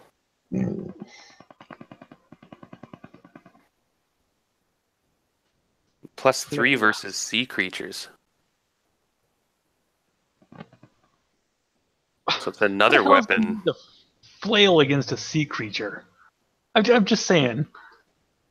yeah, it's a pretty worthless weapon underwater. I'm just going to be honest. It is. There is very few weapons that are worth less underwater actually than a flail. Unless this flail has freedom of movement attached to it. Yeah, I agree. And if it does, then hot damn. No shit. Oh wait, no, it's for clubbing seals. Ah. There we go. Those are mammals. But they are sea creatures. Yeah. It's +5 versus baby seals. So That's right. That's right. Especially if their eyes are looking up at you. Well, Right. I mean, technically, orcas are also mammals, right? So let's just. So, is that everything on her? Yes. She's barely bare bones. She doesn't have anything else on her. Then I'll go over to this guy. And they don't have any personal. Just looking to see what they all have. Emma's going to remind you that they'll wake in in a few minutes here. Yeah, but trust up. She ain't going nowhere. Yeah. And you have a live prisoner now. The girl's with you, Vama, and she's like just bits wide-eyed, but seems still cool, not losing it, not screaming or anything. And she speaks in this kind of, "Who are you people? What is this?" Big damn heroes is who we are. We are the harbingers of your lucky day. He says with one eye damaged and one eye gone. Who do you work for? Ourselves. She gives her head a shake. We work for Nbod. And it doesn't. No, not of Nbod. Actually, there's a distant chance she would. Point is, she's asking us who we work for. Get back in your box, lady. What are you talking about? Like, the likelihood of her knowing who we're working for is virtually nil. We could say anybody. Hopefully. Do you remember the name of the innkeeper? So she shuts up. The one from We could say that we worked for Harry Funkenbean. Harry Funker Beans. No, I say Nbod. You know, I mean, it's a gamble. She doesn't. She shakes her head. Nbod. Don't know him. Yeah, I didn't think so. Okay. We work for William. Oh, rat-faced William. William. She's well, you guys spend a few minutes chatting. There's a door on the other side of the room, by the way. Yeah, and some secret door on the altar as well, it looks like. Yeah, there is. It's radiating magic as well. Maybe we can all fan out. Somebody listen at the door, somebody poke those statues around, somebody check the altar, somebody watch behind us. I'll watch behind, actually. I've got the lady with, so I don't want to do too much hands-on. Well, I'm sticking with the spellcaster for right now. I want to make sure she's under physical control when she wakes up. I'll check out the altar.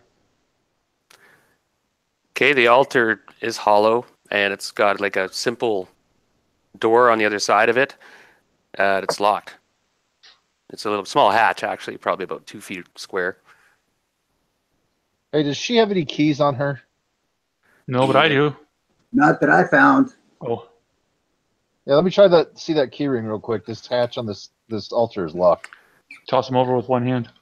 Yeah, one of the keys appears to fit. What's in the box? You open the trap door and you set off the trap. Oh, yay. You have to make a saving throw versus rod, staff, or wand. Even with the damn key, huh? Apparently there was like some weird combination of buttons I didn't know about. So you have to roll, unless you have any modifiers, you have to roll 15 or over. We should have made the priestess open it. It's a fire trap. I mean, not made her, asked her.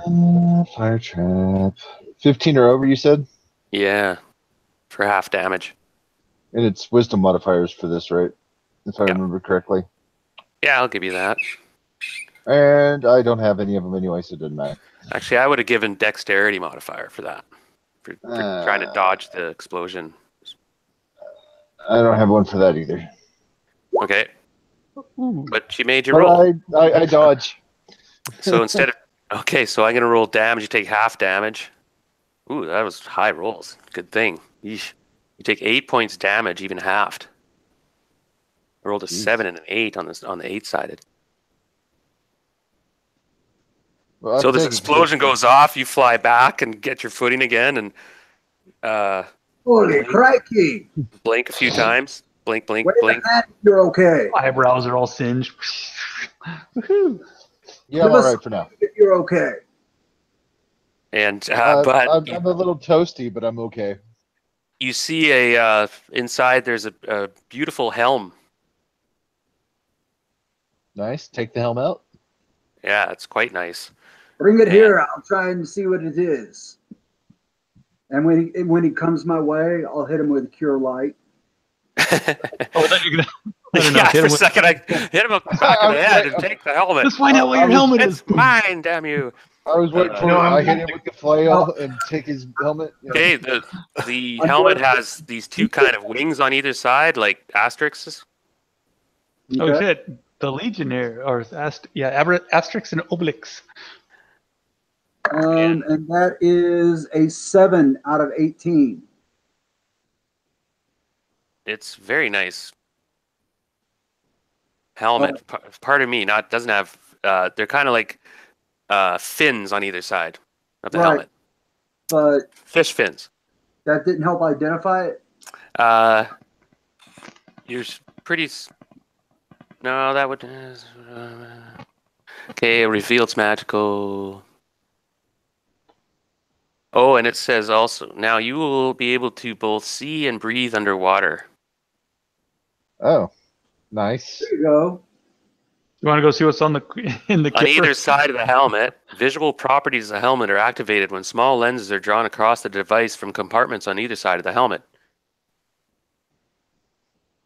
They allow the wearer to see 5 times farther than normal water and light conditions allow for normal human vision. That's pretty high tech. That's nifty. And then once I've ID'd the helmet, like I said, I'm going to hit him with a cure light.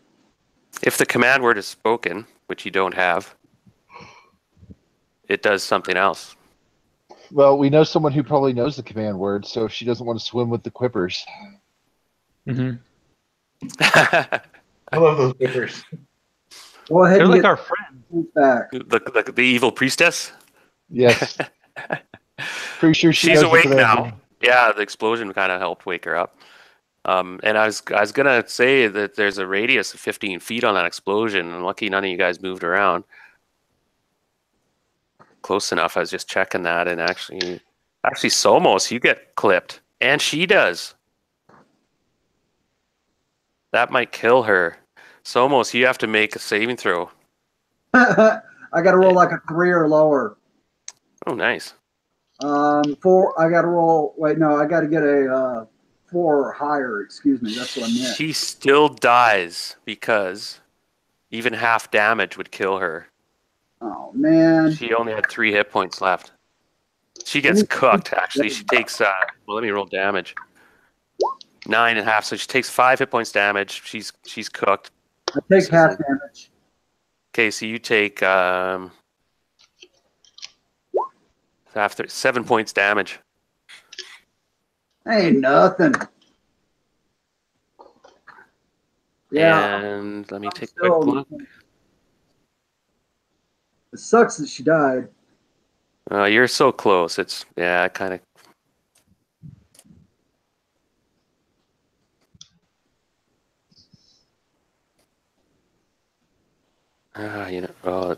You're kind of in the same square. I have to assume, right? Yeah, because I was holding her. Yeah, because it's so close. I think you're right on the edge. I didn't want to rip you off or anything. I'm just double checking. But anyway, combat's over, and you also find a potion of extra healing in that compartment, which was destroyed by the fire trap. And the helmet has to make a saving throw. Yeah, but it's got a pretty high saving throw. It would. No, it has items. One would think, like metal versus magical fire, or metal versus normal it's fire? metal hard.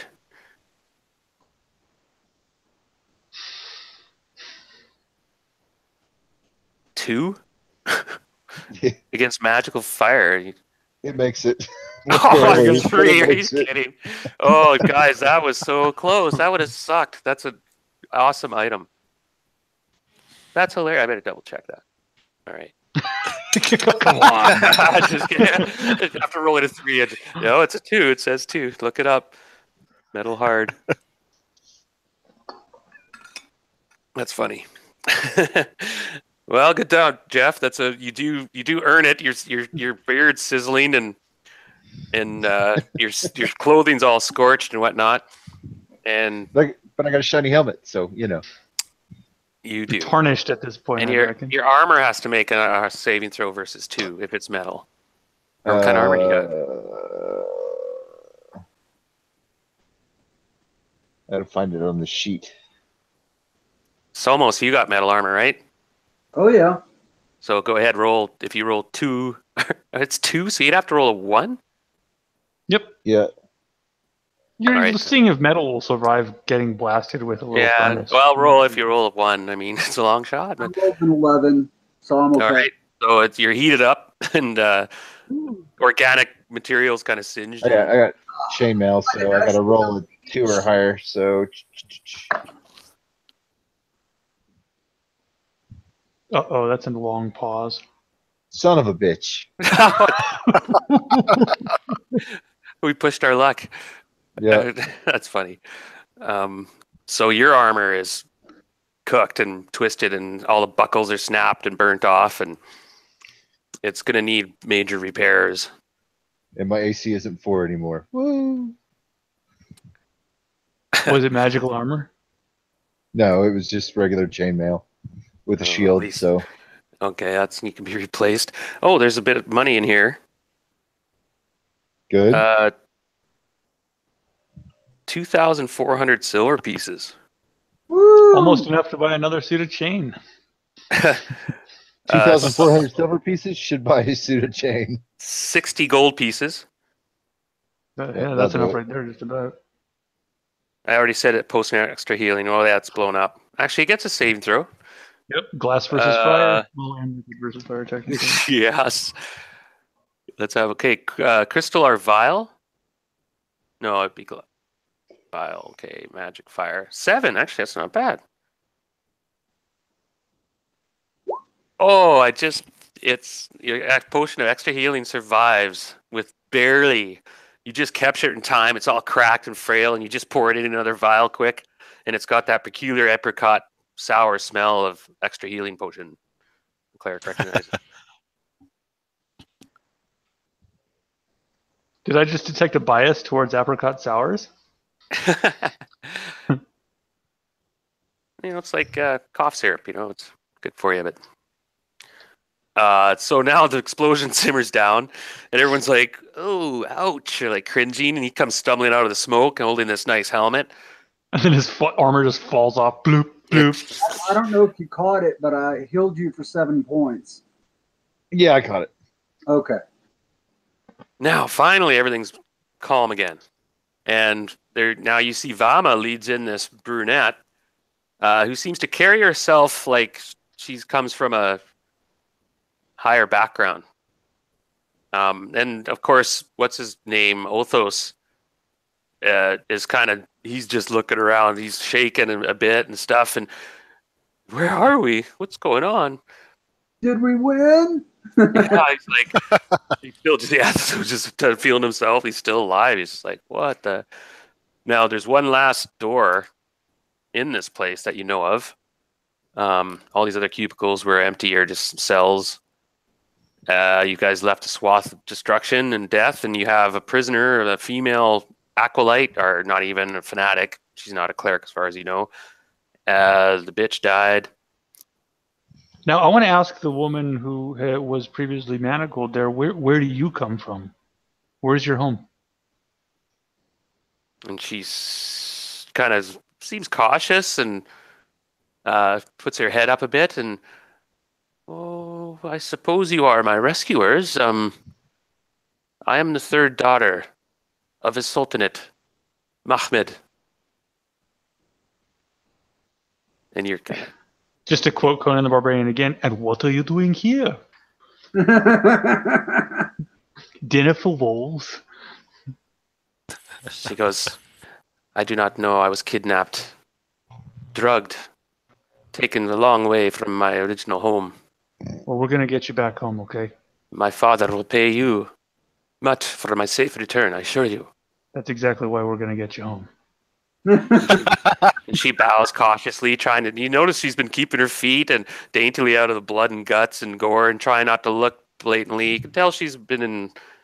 She might be telling the truth here. She seems like a bit of a uppity type. Used to get in her way, but she realized that you're rescuers, and she's grateful. She seems like, "I thank you, and you'll be rewarded." But she doesn't appear to know where she is or where she can to go. She goes, "So, how do we get out of this place now?" Well, you're going to have to follow us, okay? And we go that way, pointing towards the north. And this last door that you know of... Are we taking one of these acolytes in tow? He's tied up, and the other one surrendered when he clubbed him, tripped him up. I'm just looking real quick. Looking back yearningly at the Quipper pit. And No, we've got 3 tied up, right? yeah, it looks like One it. of them died in the process, though. Now Yeah. this door is not locked, surprisingly, and appears to be stout. Which door? The one to the north. And to your surprise, I guess you could open it. You don't hear anything on the other side. there's a steep staircase on the other side, and it goes up to a landing and then turns around the corner. And you guys head that way, and you turn around the corner, and the stairs go up steep the other way, and you think you can hear kind of laughter and perhaps even some music echoing down the staircase. Sounds like a party. And Let's then- go and invent us. Let's go up there and invite ourselves. So whoever's the lead, we're just going to play theater mind. You go around the corner and you come to a small chamber, and along the right side of it, there's the back end of these large kind of kegs. And they're all in a row, and you see the back of one of the kegs is actually a door that's obvious to you from this side. From the other side, you're not sure. Does it? And there's sealed off, like all the kegs are sealed off. So on the other side of the seals is the other side of the kegs, and there's probably a room on the other side, obviously. And there doesn't appear to be any other exit from this little narrow little room that has a small lantern that's lit and is going really low wick, just keeping the place dully lit. And it's just a bit weird. You're just like, what? But you can hear faintly off, you can hear laughter once in a while, and shouts and raucous, a flute and some sound. You mind if I take this? I am a 4th level thief. Go on, boyo. All right. Make sure that that lady with her formerly manacled lady doesn't get her feet dirty, okay? Just keep her safe down there at the bottom. Vam will move up to the front here as quietly as he can, get inside. Like you're saying that what I'm envisioning is that there's a line of kegs, and one of them is probably actually a secret tunnel that leads to where we're at, right? Mm-hmm. This is how I'm envisioning it. I'm looking through the inside of a keg towards the outside. Anyways, I'll sneak up there as quietly as I can to the front and get my ear right pressed up against there, and see if I can make out any details of the conversations, possibly how many people may be making. There's some common gathering chamber on the other side that has quite a few people in it, and it sounds like there's a commons room of a tavern or something. It's completely different than a temple. It's not like chanting or unified in any way. When you said kegs, am I certain that am I on the inside of a hollow of a keg? Oh yeah, you're inside, and on the other side, the whole keg piece can open, swivels out. So I didn't want to take anything for granted. Is there a bung? Yeah, and it's this keg has been decommissioned, so it's been corked. Mm-hmm. And probably out of order. I want to very carefully remove that bung and see if I can get a little eye. Twink, you can poke it out. Okay, it'll poke out your way because it was punched from the side. And you look and you can see you're in the back of a room. You see some feet walk by, some legs, and you can smell the smells of a kitchen. And the sounds come more acutely. You're in the back of a bar. With a lot of people in there. With a lot of people. You figure at least 20 people, if not maybe more, 30. And you heard some trilling flutes playing and stuff, so there might have been some gleeman or something. Or a few some revelry happening. It's very strange, but you've seen a lot of strange things in this adventure. Hey, no. This might be. Does it in any way resemble the inn that we had the room in? Sorry, I'm just reading up something real quick here a minute. Yeah, this is actually in the module. It's actually pretty It's interesting. entirely possible. It's like some weird back room to just kidnap people, you know? Like you go down here, go through the portal. This appears so far to be the front for some cult cell. Right. I'm just saying, does the tavern appear to be familiar in any way? Like is it the same tavern that we had rented the room from in the first place?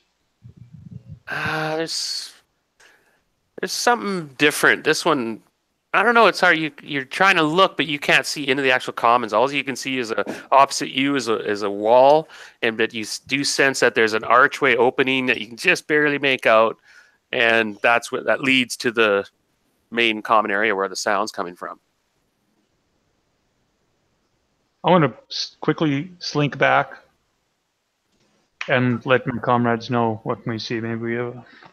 Yeah, you just you tell them, we're in the back of some inn, and the guy and the girl are both just kind of, they're shrugging, they're listening in, kind of. The girl more so, she's kind of seems intent, and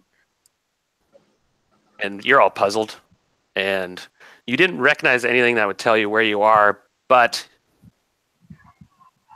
you did mention about Harry Funker beans, and suddenly the guy pipes up.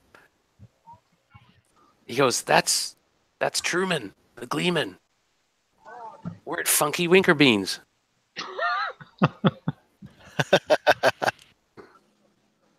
That's what it's called, Funky Winker Beans. And I take that after a bar I went to in Vancouver.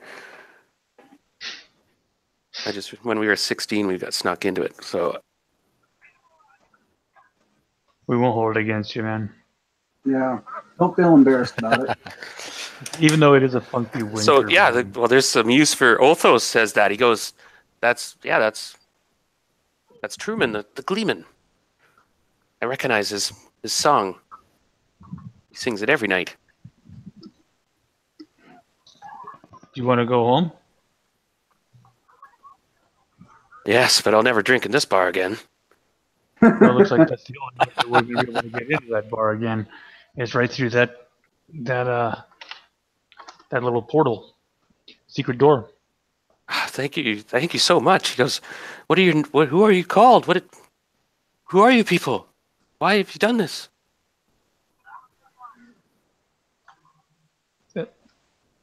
Oh, that's a damn good question. Put me on the spot. Anyone? Don't worry about that. We were in the area. Yeah, let's just say we do this for a living. Okay, he goes to the other end of the barrel and he goes through here? Yeah, just go through there and you should be right back. I recommend keep on going until you get all the way out of that tavern and don't ever come back. We're in the keg room. So it pops open, swings a little ways open, and he looks both ways and slips out quickly and scampers off. And we should get out of here fast, guys. Yeah. Now, Funky Winker Beans is in Port Tole. Mm-hmm.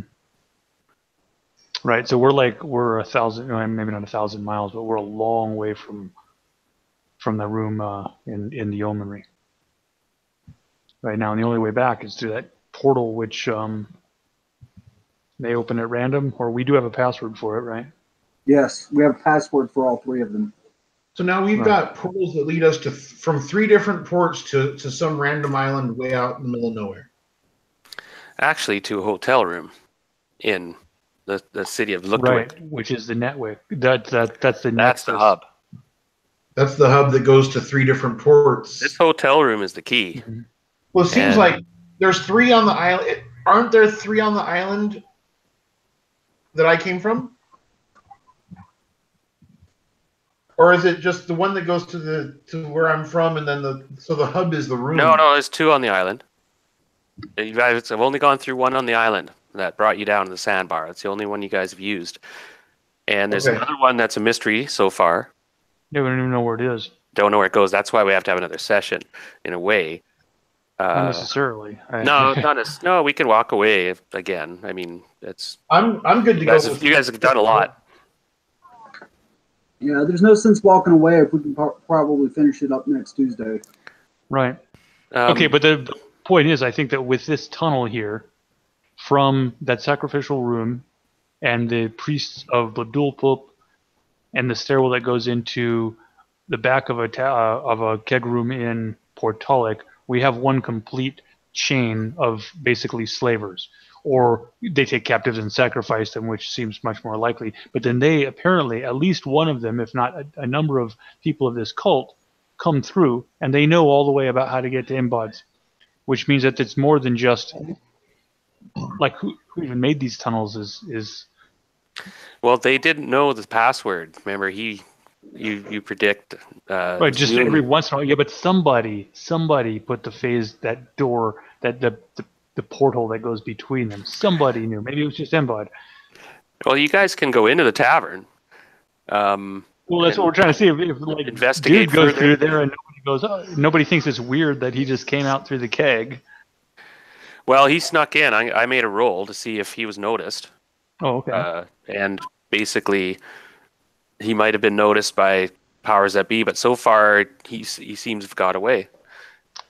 I Now, made the second problem is that we've got 2 prisoners that actually are cultists. What do you think the likelihood of us getting a good reception by bringing these cultists up there? Yeah, Not how very many are good. in on this, right? Or who? This could Now- go 2 ways. There is a write-up about all this and exactly what happened. Now, I totally forgot there was an important point, Vama, you would know. And also, at one point, this is a bit of a big one, Nbod had a controlling interest in this bar.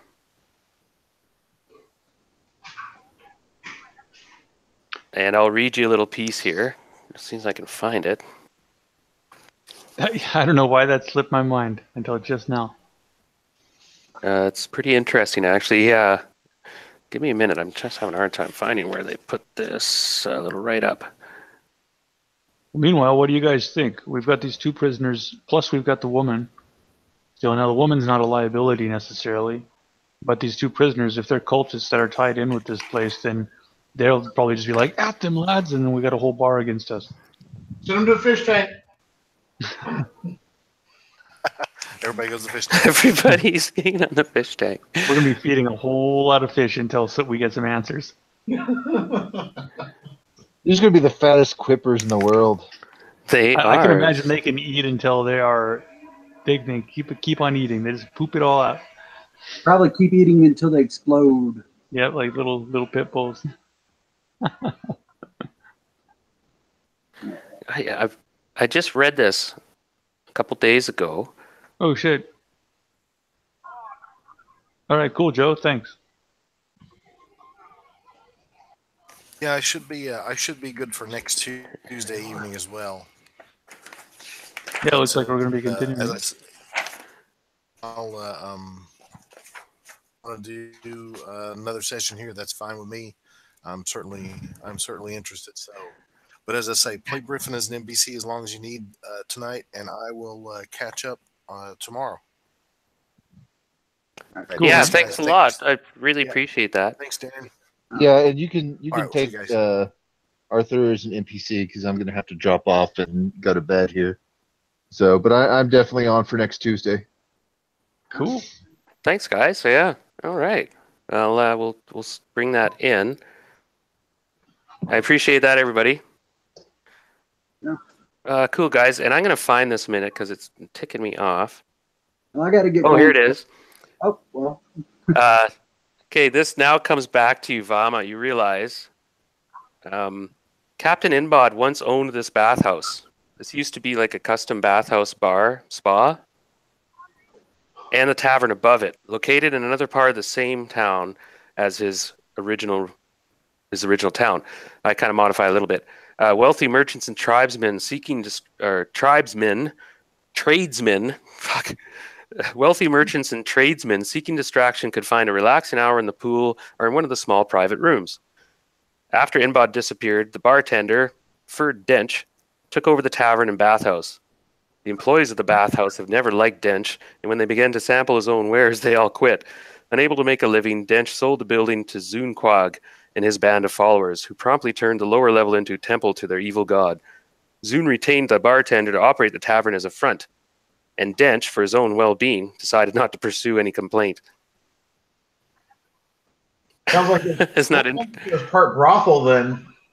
Yeah, right. Like a a sauna high-end turned- one, though? It said merchants and tradesmen, so it's for middle class, right? Middle. Yeah, it's like that kind of sauna, like the dirty sauna. And well, hey, you know what? You know what that sounds like? I mean, based on that information, correct me if I'm wrong, guys, but if we just burst through there, send these acolytes in front of us and say, you know what? You think anybody's going to complain? It sounds like they'd be happy to get out from under these guys' yoke, and we just killed the high priest, didn't we? They're kipper. Yeah. And it seems like they really took pains to hide this place. Dench, as from the notes in the journals and stuff, like he knew Nbod. That was the bartender who ran this place.